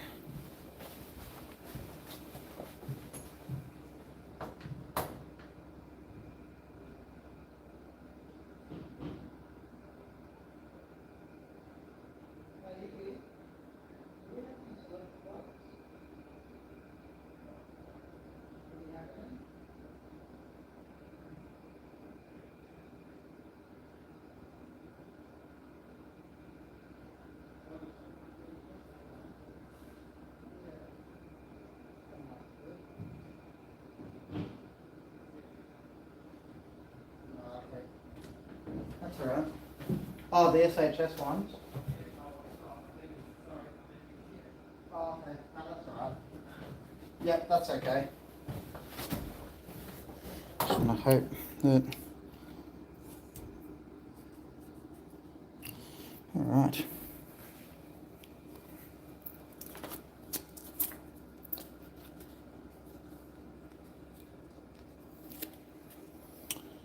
So I use like a shockproof super glue for the polyurethane pads on the Apache. Just make sure you scuff up the polyurethane pad and the Apache, just to give the glue something to bond to.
Right. I do, however, find that 406 will work. Yeah, just make sure that, like I said, the most important thing is that both sides are scuffed up. It's when people just sort of glue a pad to a cylinder head or to an Apache that things start to sort of go wrong. Alright, let's get this through.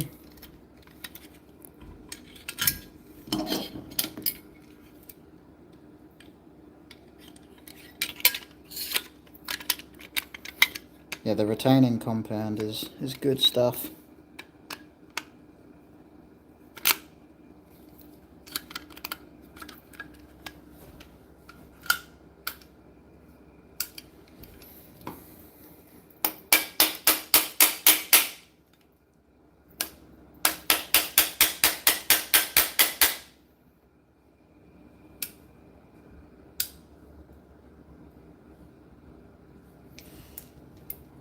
One minor mod I have to make.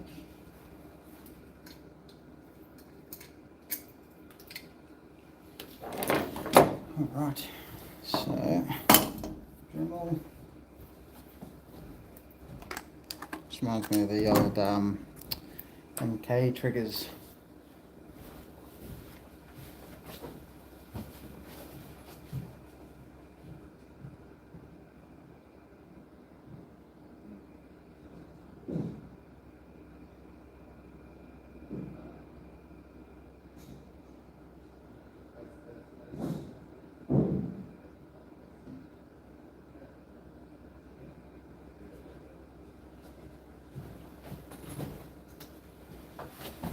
Right.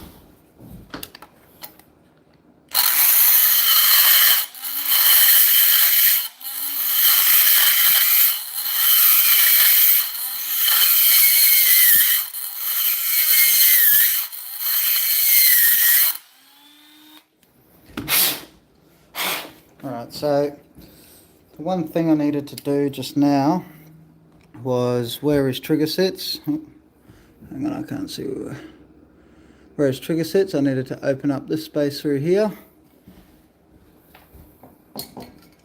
In case you were wondering what I was doing.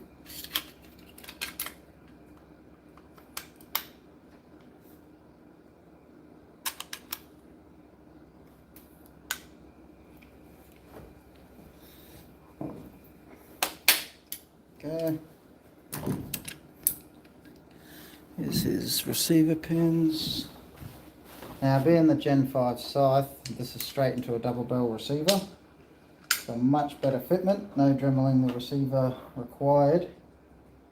Normally I'd have to take all that meat out the back of the receiver. So I've just put his rear receiver pin through.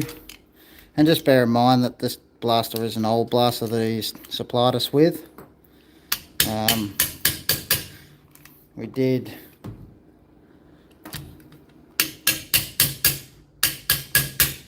okay. So we did go over with him that he is missing the back of that. He's fully aware of all these things.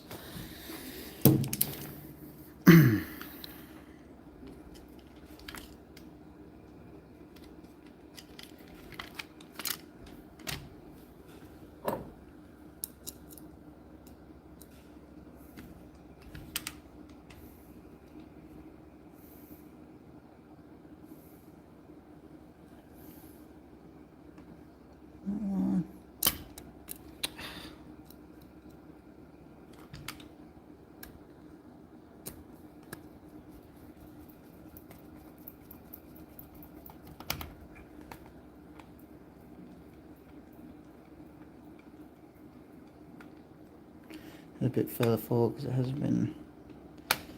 No, it's just the way that the trigger was sort of meeting in the receiver. For the nozzle rubber, I'd use like a heavier grit, so like a 120, even like an 80 if you were going to do the inside of the rubber with sandpaper. You want to sort of scuff it up nicely. You don't really want it like smooth. That way the super glue can bond nicely. Alright, cable management time. Not a huge fan of the silicone wire thing that they're doing. Do I need to scuff the AK rubber? If it's the AK rubber that I've supplied, the inside of it will be like lightly scuffed for you. If it's that Apache that you ordered the other day, and that we sent to you.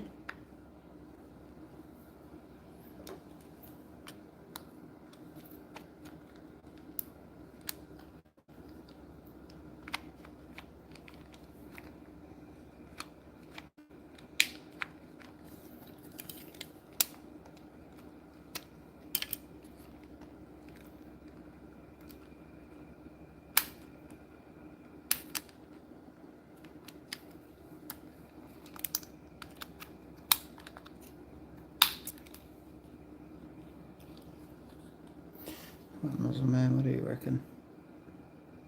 Yeah, scuff that up as well, man. So both surfaces are coarse. Just gives that glue the best chance for bonding.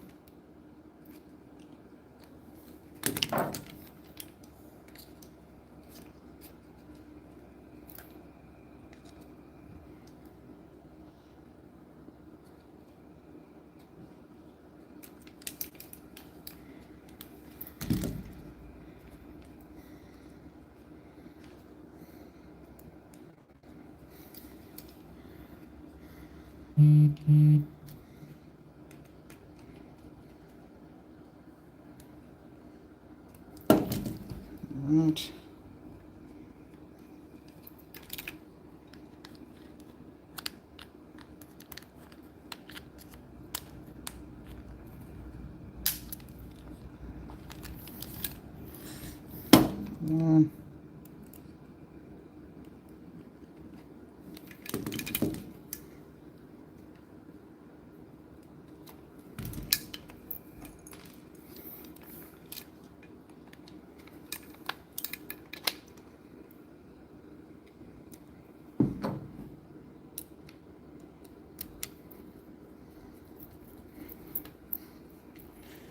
Make sure it's perfect this time. Yeah. Yeah, bit of tuning on them.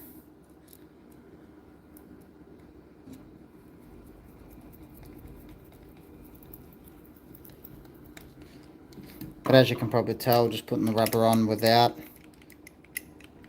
any glue, you can tell it's on there quite firm. Hugs it a lot better.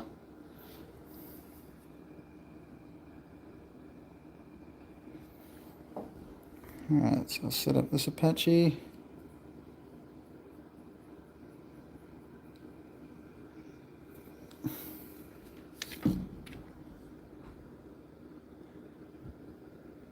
Alright, we need to come out just a tad.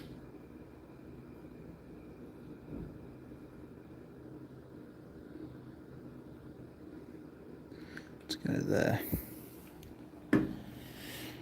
Use wire brushes.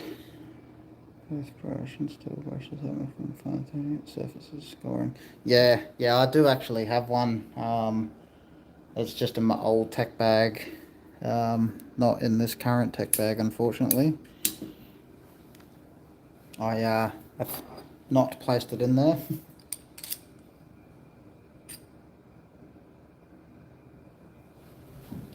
One second.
Let's go there.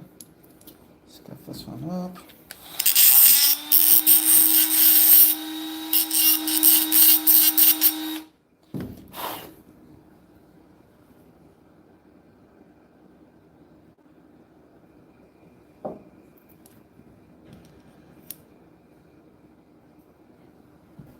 Right. Let that set. Recent comments. Don't work on it, obviously. Yeah. Yeah, no, it's got down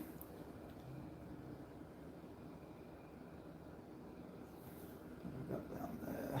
Okay, so let this glue set. This stuff takes a little while, fortunately.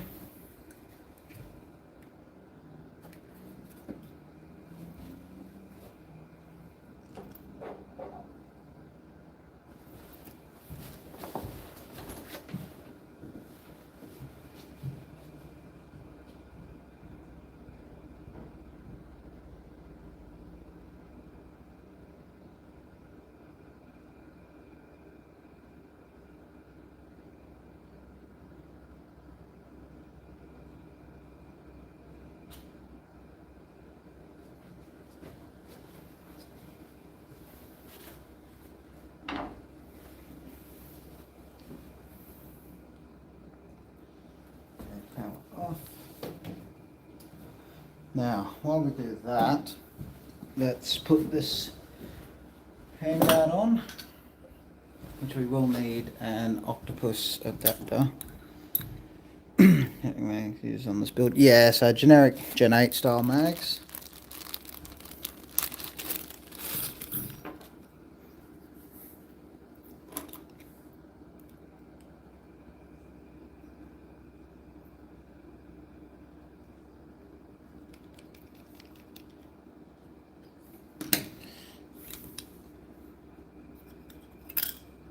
Right, let's get rid of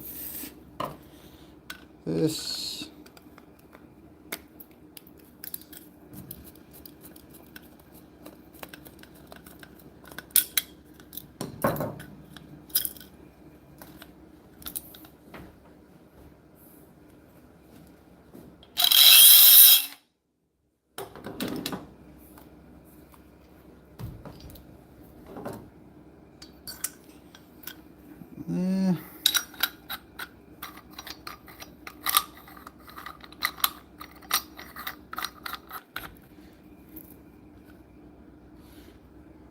Alright, we've got the cannon on the front.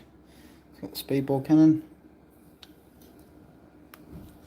It's too long on the bottom. Didn't want to cut the T-piece off though. Yeah, okay, I'll have to have a look at that.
Alright, where is my brush?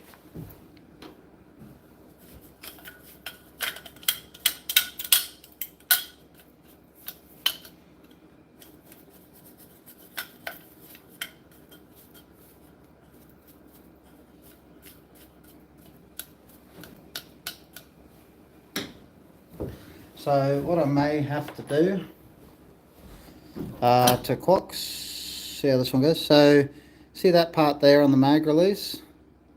I may have to chop that down a bit so that the mags can engage deeper. We'll see how we go. It may or may not need that just yet.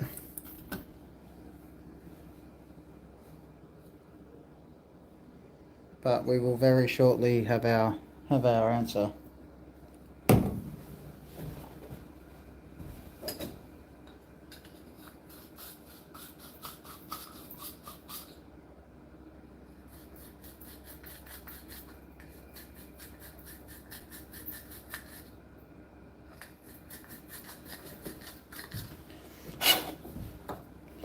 Alright, so let's take our spring.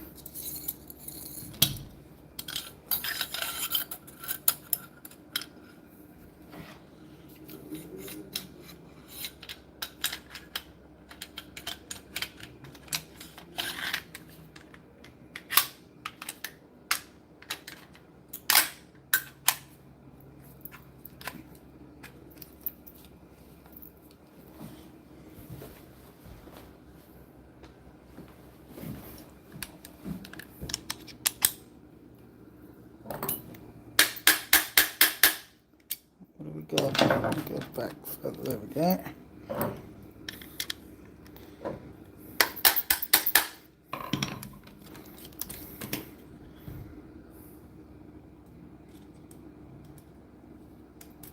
and he wants this hop up to be able to sit pretty much flush to the end. Yeah, done that too. Maybe I didn't chop enough of my mag release. Yeah, I'll have to have a look. What are the best metal mags that work and fit in the APS base blasters? I'm not a huge fan of metal mags, to be honest, dude. I can't remember the brand of them that were out back in the day. There was like a metal stone AP mag that used to fit quite well, but APS are generally quite tight with like the metal mags and stuff, so let's chop.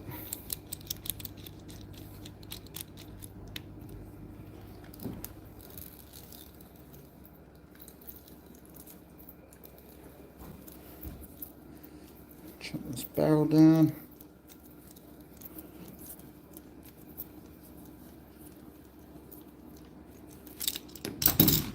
Alright, now we use this ball cleaner.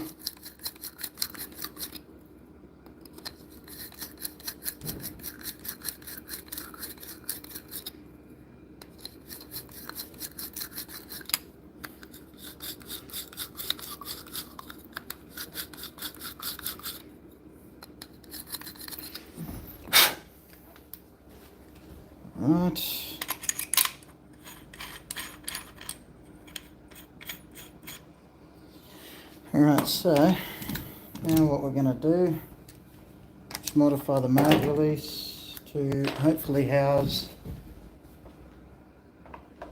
the magazine. But like I said, we'll have to see sort of how we go with that one.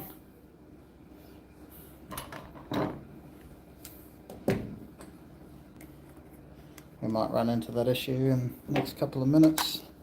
We'll have to see.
Alright.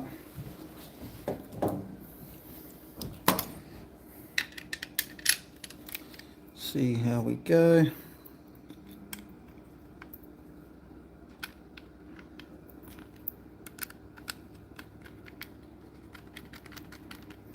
Now let me go get a Gen 8 mag.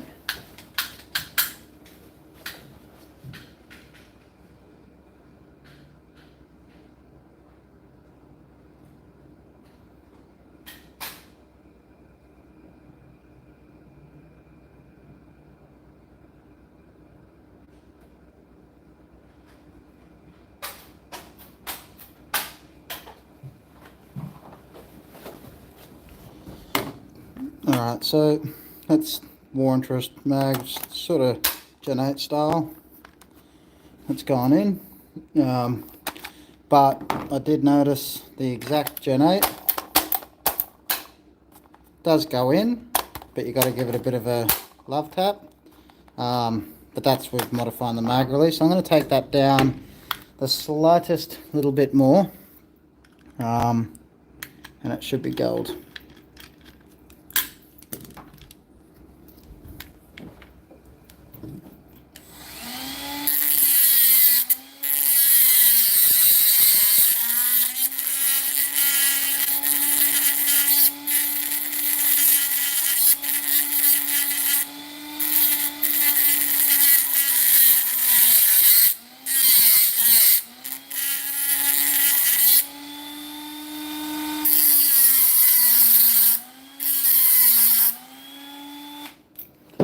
Alright, I've just chopped it down further. So now we shouldn't have to smack the magazine up. Some people actually like that. I personally don't. So mag release, boom, boom, that one, yada. Alright, that one goes in. There we go. Now we don't have to smack it. So we should, yep, get a nice eject. So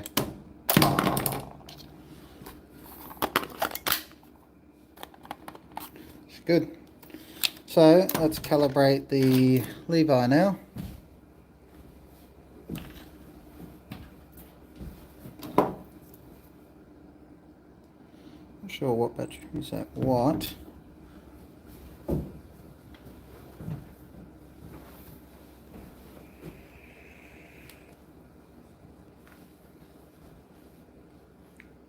Nearly there. This blast is getting to the point where we'll start testing. Fine-tuning his FPS, fine-tuning his accuracy. We may have to change spring sizes, we may have to change barrel type.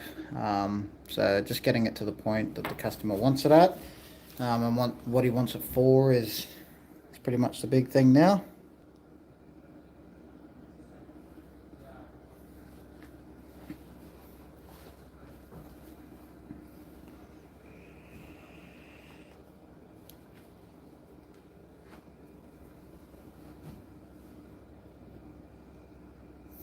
Alright. So, Leviathan. 2, 3, 4. Should have an update, yep. Alright, let's update that. Oh.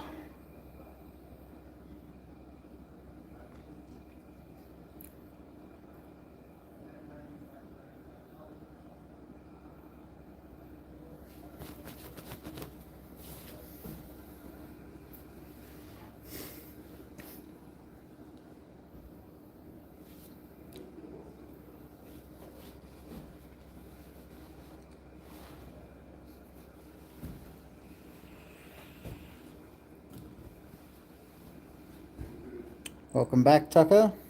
We're just about at the end. So select the calibration. Let's make sure your selector's running good. 7%, 39%, 78%.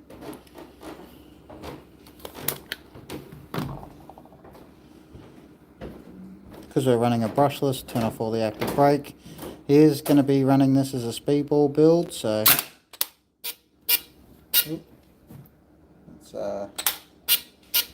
is that dead battery? Hold on, let me see. We've got a lock up, so let's find out what's causing that.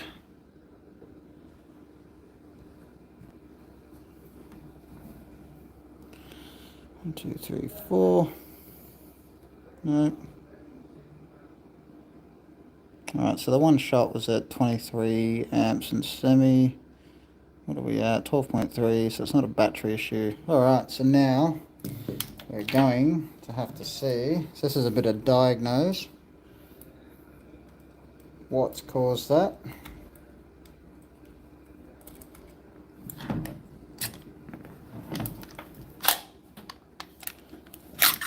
That one off. Okay, so we're locked back all the way at the back. So we've had some sort of funky overspin.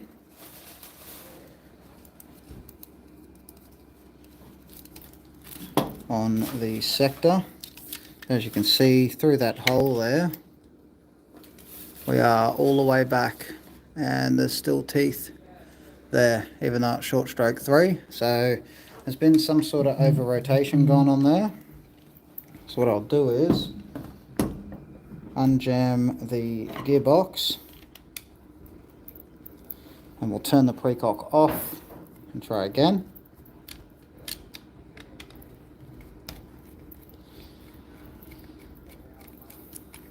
If we have that problem again, we're going to have a look at what's actually going on in there.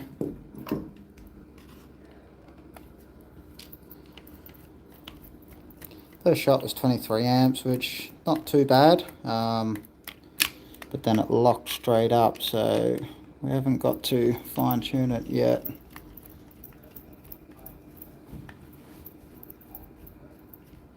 This is all the fun stuff.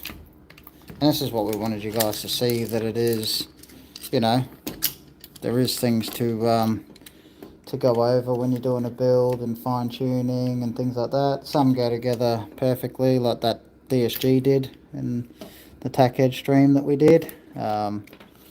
Others, like this SSG, not so much. So, just sort of depends. Alright, so let's punch this pin through. That back out, take a 2mm, undo the mag release. I've seen things like this before where you can get like a weird sort of over rotation. So if I pull that back out, and I can just hit this here, this hole here, and you'll hear it pop in a second. So now I've just popped it forward. Now I can put it back in. I have spoke to techs, you know, that drill holes through the side of the receiver so they can unlock it. It's a pretty good idea. I wouldn't do that to customers' blasters though. And it's pretty rare to come across a lockup, to be honest.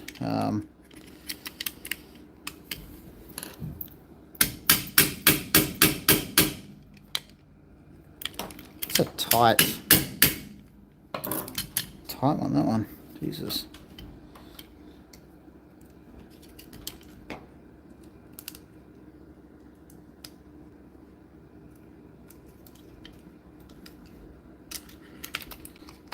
Right, so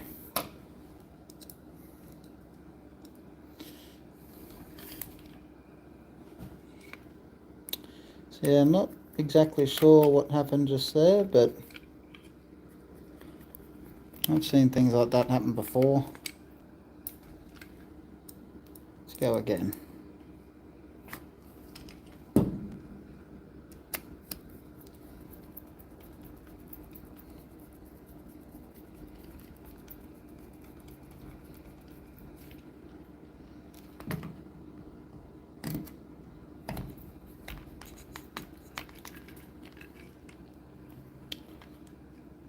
So it looks like there was an over rotation on the sector. So it could have been when I set the precock, fired first shot and picked it up funny, like an over rotation. But we'll see. If it locks up again, I'll have to go back in and inspect the piston. Make sure that, you know, everything looks good on the piston side. Nothing that could be causing a lockup. It could be the motor. If it's not an over rotation, the motor might be struggling for whatever reason, which I have seen happen with brushless before, where the ESCs are faulty from factory. So very, very rare, but can happen. But it's a diagnosed thing, so we'll just have to wait and see how it all sort of turns out.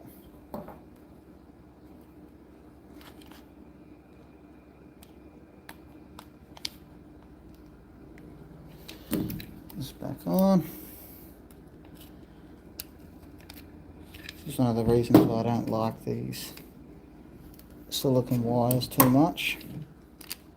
It can be a bit of a pain in the ass for cable management with Leviathans.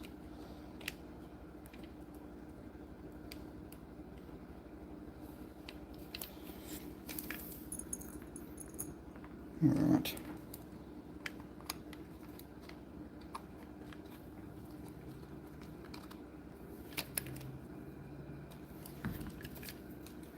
Put that down there. It's good. Okay, so take two. And if it locks up again, like I said, we'll have to check the piston. Aces. Changing selector from full to semi. Semi isn't picking up. Select the seating pickup when switch is at say. So it's calibration or mechanical. Select the plate sticker. Definitely could be. It's definitely something worth looking for. I think the rubber on the piston is gripping too much.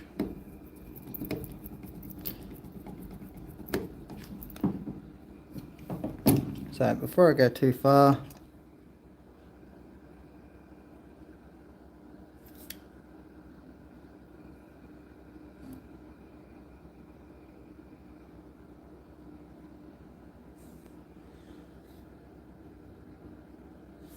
okay, so I can already see the piston's sitting in the wrong spot from where I've just unjammed it. Well, let's just see.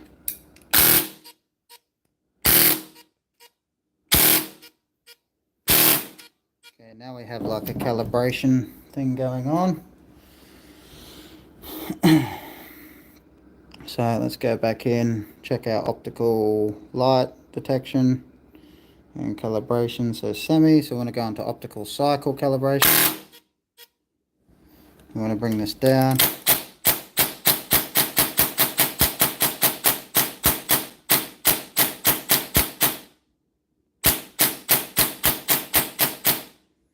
Back up.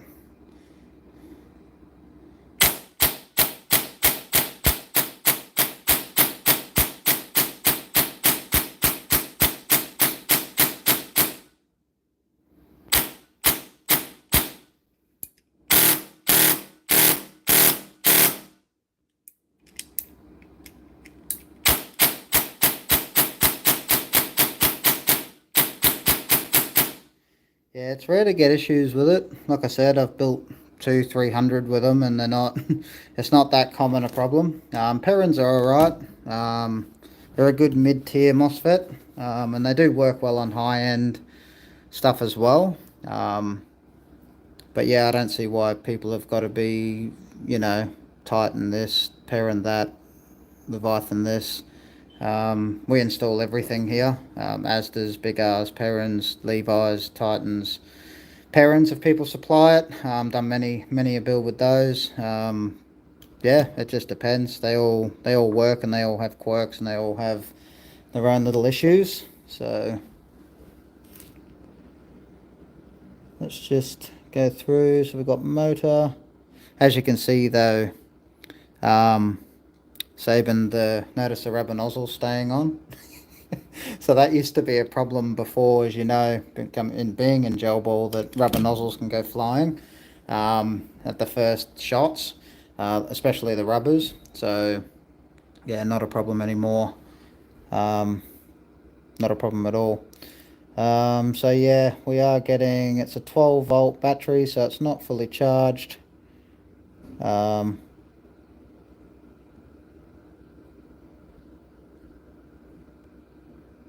It's not fully charged, but 37 RPS. So yeah, I think this other one's fully charged. Have to have a look at that. So motor to output, safe, semi. Let's go binary. I love binary. And we'll keep 2-stage trigger on burst auto. Active brake off, just being that we do have a warhead in here. Sorry guys, 1 second.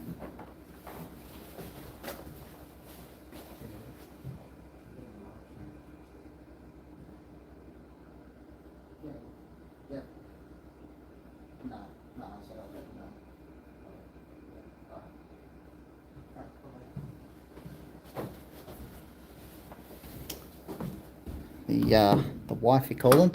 So let's get this upper back on. I want to start fine-tuning the FPSs.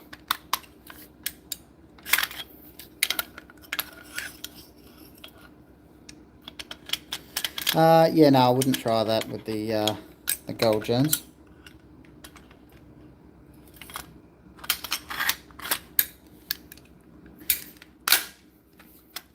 But yeah, because of the type of rubber I'm using and the way that they're glued on, that's pretty much what's doing it, bro, to be honest.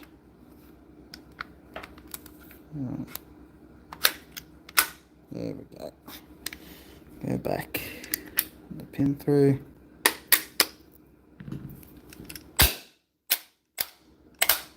Ooh. Okay, so we have a lock up with the upper on.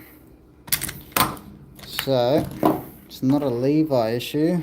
There is something more than likely blocking that barrel that I haven't looked down. Yeah, test fired, mine. The rubber is still on. Yeah, bro. It's she'll stay on much better now, to be honest. What?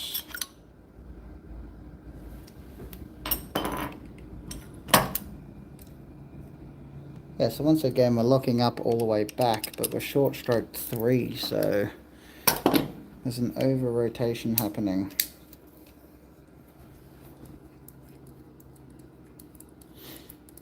Yeah, it's some sort of over rotate going on here.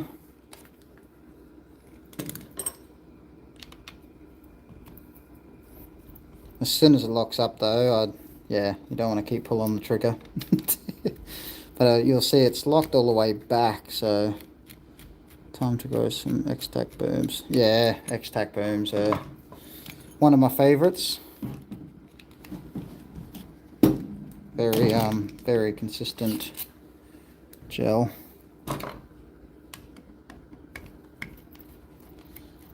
Right, let's open him again.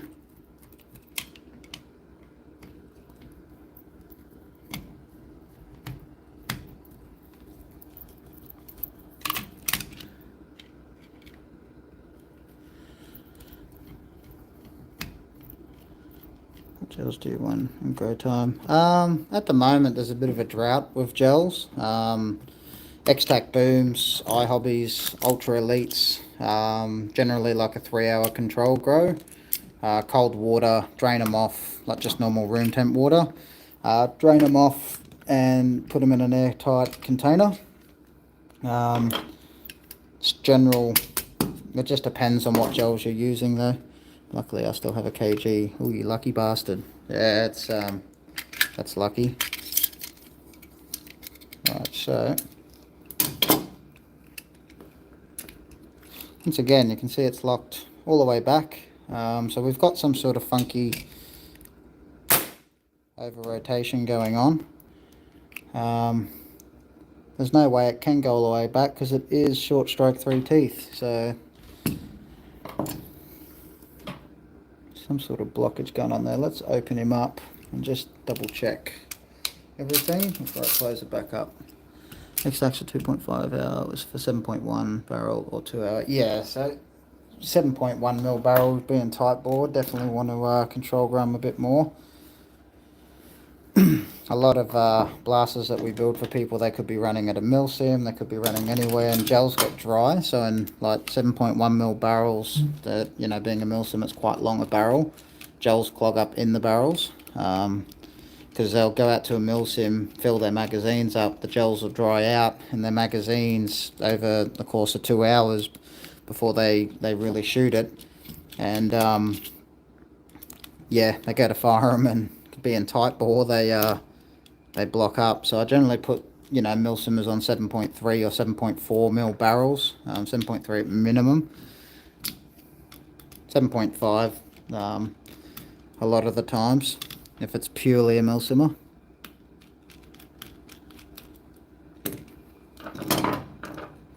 Alright, so let's unscrew that. Alright, so what's with the over rotation going on here? I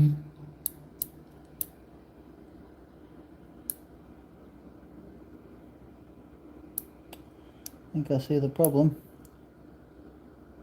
So I didn't take this tooth down far enough. So I have to take this next tooth in. So I've cut it, half cut it, but I do have to take it a bit further.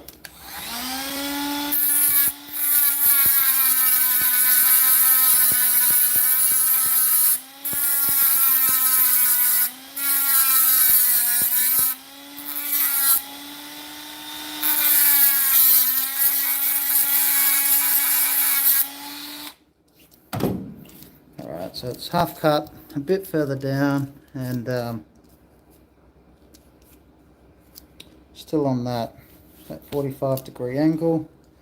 Just make sure there's nothing on the O-ring here. Just give a quick check of the bevel. So as you can see, bevel's still, in initial shots, everything's fine, gears are fine. Piston looks fine, but as I manually rotated that just then, I could see that it was ever so slightly touching that half chopped tooth, just because I didn't chop it enough. So if I bring it back in, boom, boom, and we rotate round, so you'll see as I come round, boom, there's our pickup point. So pickup point's good, but it was hitting that next tooth over on the piston ever so slightly as it came through, which would explain why it's locking up all the way back when it's short stroke 3 teeth. So happens. It was I short stroked that piston in the mad rush leading up to the live stream, and I had 2 customers in front of me in the shop that I was trying to deal with at the same time.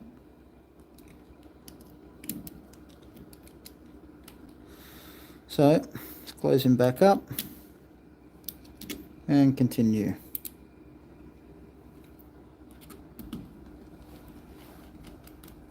Make a drop if it goes a long way, it just means you have to clean out your mags more.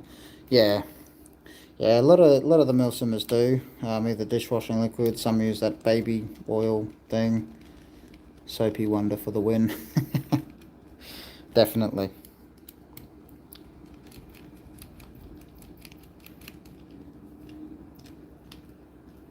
Let's make sure my piston's seated properly.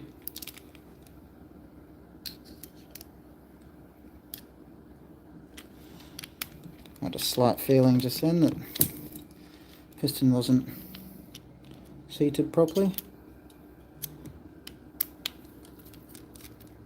Just because that screw is a bit hard to put down. Right, now we're good. More expensive, but better for your mag. Silicon oil works too.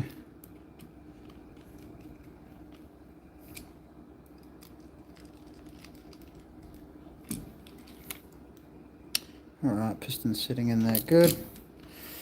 Moist. So I'm kind of glad you guys got to see a bit of an issue. You know, which building them every day for a living all the time, it definitely presents itself. They definitely have their own little quirks sometimes.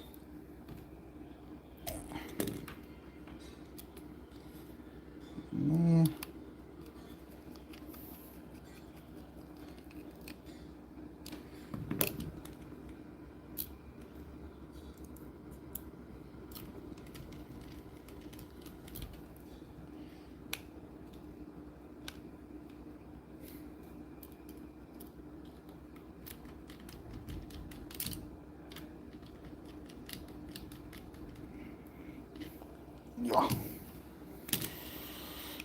Alright. Spring back in.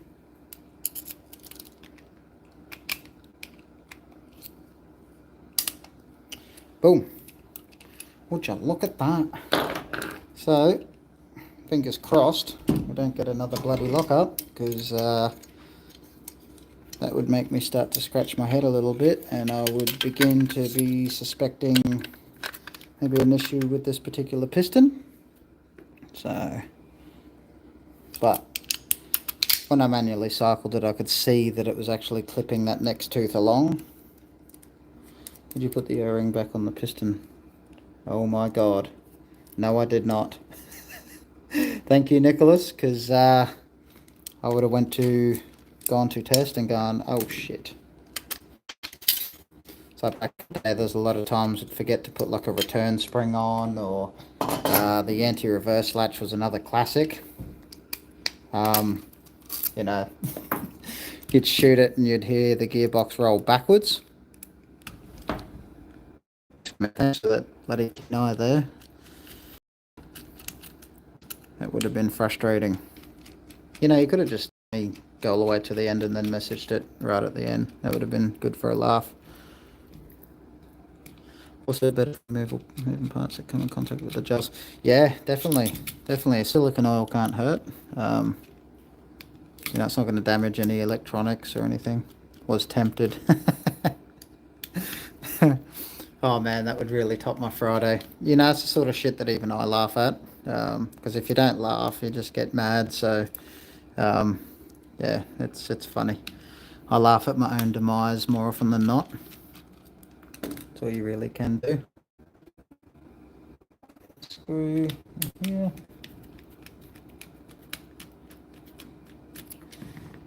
Right.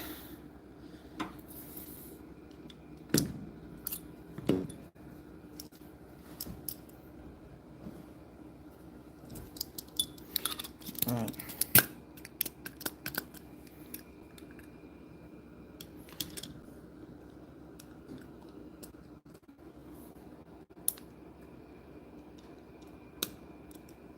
Perfect.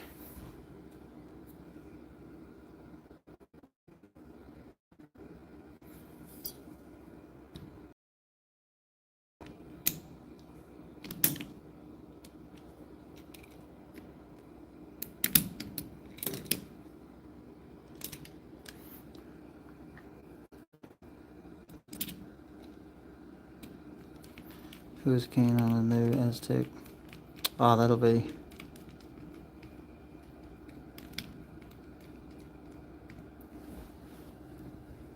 No point to be mad, just step away or laugh about it, move on. 100%, man. You think about how long we're like here on this earth for, it's like a tiny little blink.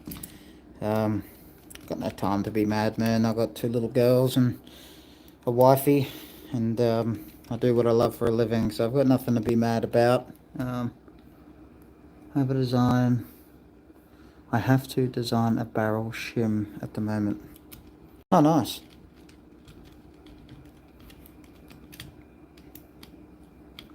Oh, nice and tight.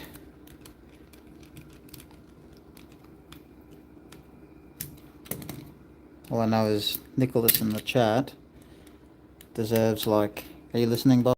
Like a DSG or a TSG or something of his choice for letting me know about that O-ring. So now, fingers crossed we don't get any lockups.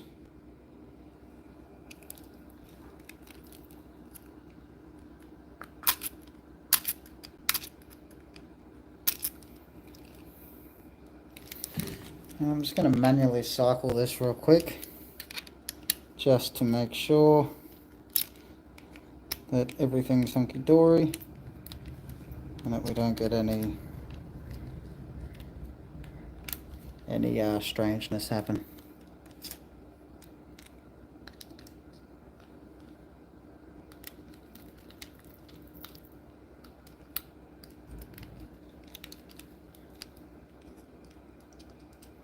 That's why we, just like on the retros, we have that hole on the side there to check your AOE.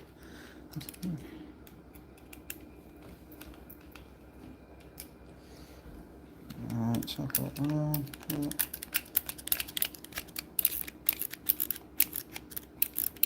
Yep, sweet. So comes all the way forward. I'm going to put the spring in, continue to manually cycle, just to ensure we are where we want to be. So I'll be looking through this hole here once I get round to it.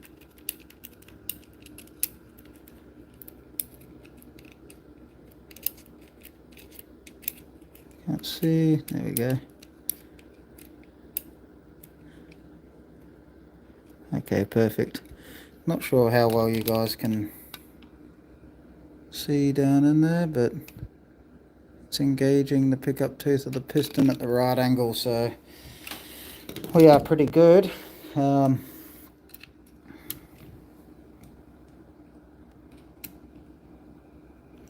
Is there a gel problem that Aztech wants to fix that hasn't had an idea how to fix yet?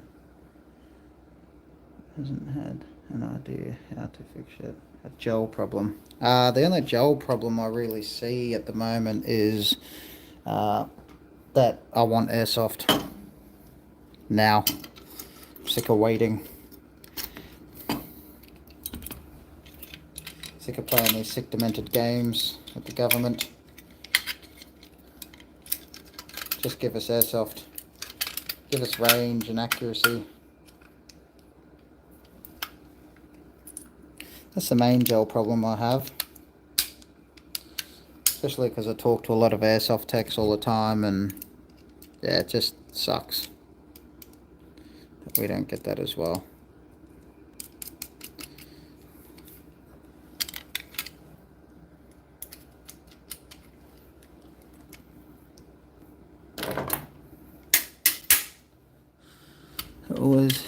There's always issues that need some lateral thinking. You need lateral thinking, boss man. Yeah, that's right, I said it.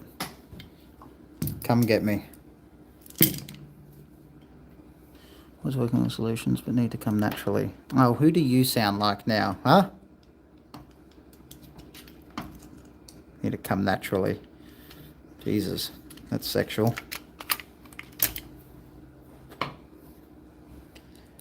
And they ask, why is yours so... And they ask, why is yours so inconsistent? Yeah. Yeah, I love talking to airsofters, and they're like, wow, you've got like a 10 FPS spread and things like that. So, yeah, I know. I've also got a 0.03 millimeter difference between each one of my ammunition that I'm firing. Well, they go, my DSG hits 370 on an M150. It's like, yeah. Yes, we fire bigger ammunition, not heavier, but bigger. And it's a resistant ammunition versus a polished ammunition. So, now TSG, remember that? LOL from Lemon. Oh, yes, yes. Yes, let's not go there, Saban.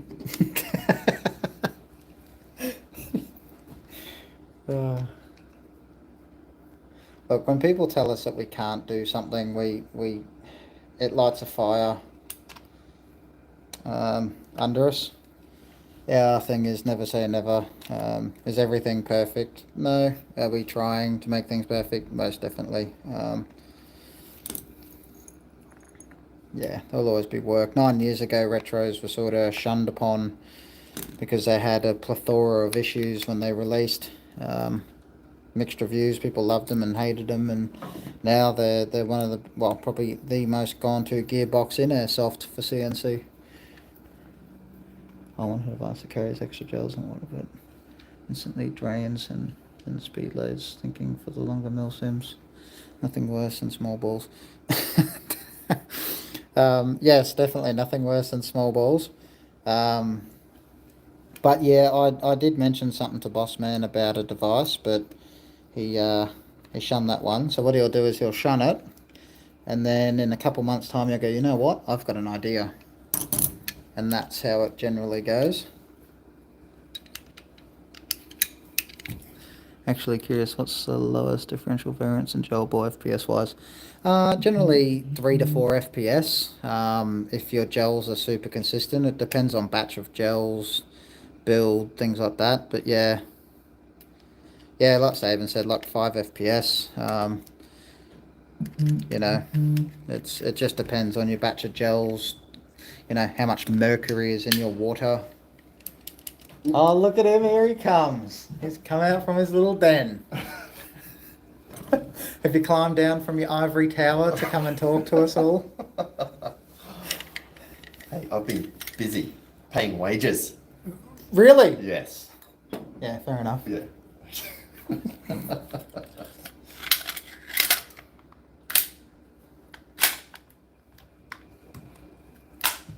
What are people saying? I think you just go back to your little ivory tower. I think everyone wants me here. I don't think everyone wants you here. Well, let's open it up to the community. Who wants me here next to Shaka? Well, what do you want me to do to Shaka? Because after I remember last time, you guys, when Shaka said, who wants me to shoot Bossman? And everyone said, shoot him. They said they'll pay me, and I did it for free. Right? It was $5, $10. a beer. It was $10. $10 and a beer. Have you still got the marks on your leg? Oh, not really. Not really. They've kind of... There. You still sort of do. But I've got another one I can shoot you with. Oh, no you can't. Here's just a test target. 100. That's Brett Morvan saying I know, that. that's Brett. You know. Typical. Yeah. Frickin' Brett. Same old culprits. If this locks up again, I'm going to vomit. It's locked up twice, but it was the next tooth over is what it looked like, but it might not be.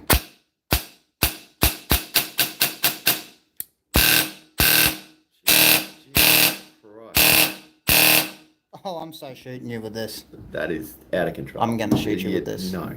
I'm not letting go of it. That's not possible. I'm going to fill this magazine up. Do you want me to fill it up? With this. No. I'm going to fill it up with your tears.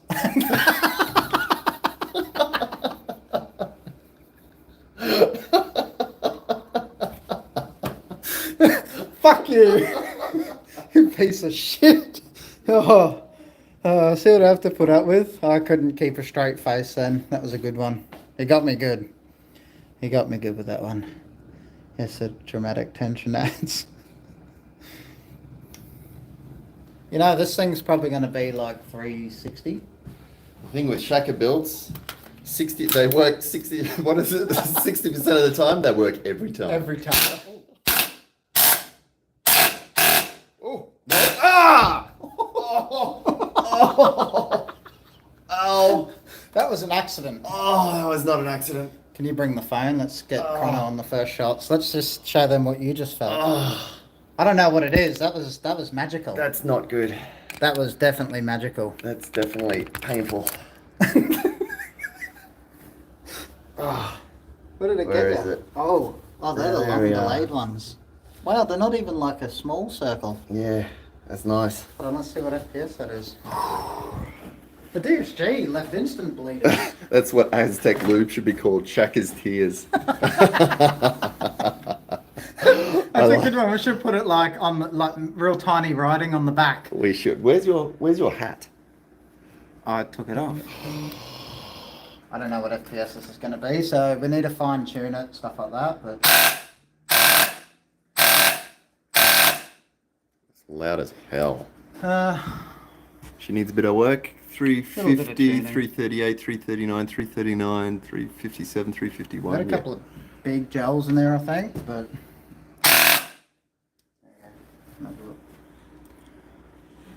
Oh, but still. There we go. 343, 340, 334, 346, 332, 349. So, yeah, not. Oh. No, don't. You've already got me. Just once. No, you've already done it. You've already done it. Pass it here. I'll take it off your hands quick. Okay.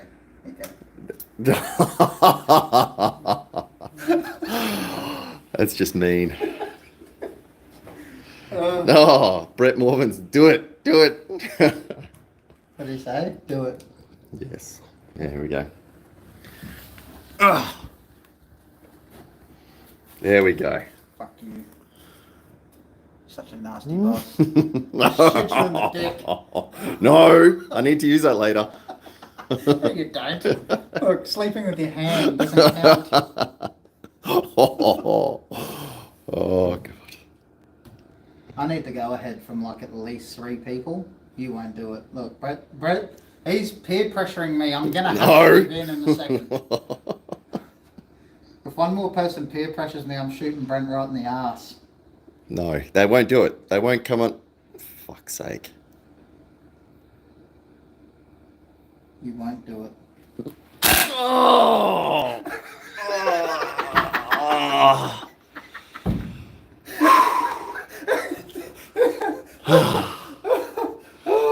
Thanks, guys.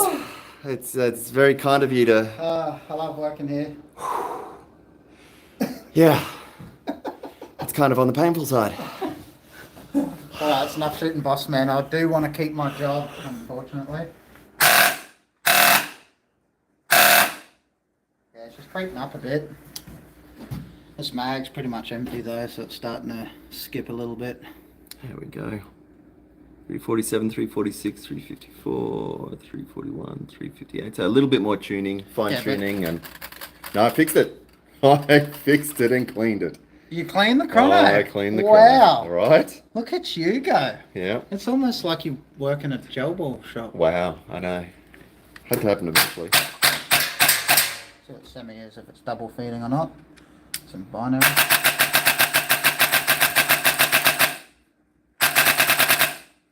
That's semi. 345, 347. blurred. Oh. Yeah. Nice. Has it only been an hour?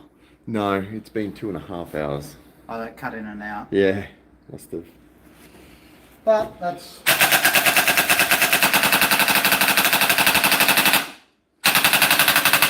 That's so loud.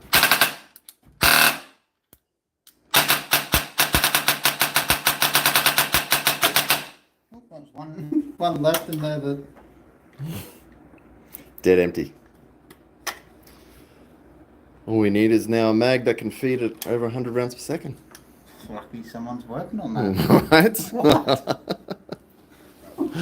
Wow. Yeah, someone was asking before what other things you're working on and No. what other problems there are. There's always things to work Working on. Shit. Any hits? Hint. Oh, any hints? Go the hat. That needs to be every week hat. No. Yeah, Brett, you need Brett. to get off the chat. Yeah, Brett, that's perfect. You're responsible for boss man get shot. Happy tears. Someone said happy tears. Pappy tears? Happy tears. Oh, not pappy tears. Definitely happy tears from me. So that's what Brent sounds like when he emits. Gets hit in the nuts, I think they were saying. Nuts. Lucky I didn't shoot you in the nuts. Oh god, that was still painful. That was inside of your thigh. That was good. That's going to be a good one. Well, I think we're all done here. We'll do some fine tuning, obviously, and final assembly for the customer, and that'll be one definitely happy chappy. Yeah, we just got to adjust the T-piece a little bit, make sure it's feeding properly, consistent FPS, then probably put about 3,000 shots through it, open it back up, inspect the pinion, bevel, check everything over, piston, whatnot, and see how it goes FPS wise. From there, basically give him a call, he'll come, put a couple mags through it, and that's generally how the builds go. So, That's it. Yeah. Have a lovely weekend, guys, and we shall see you next week for the Free Build Friday. Thanks, everyone. Cheers, guys.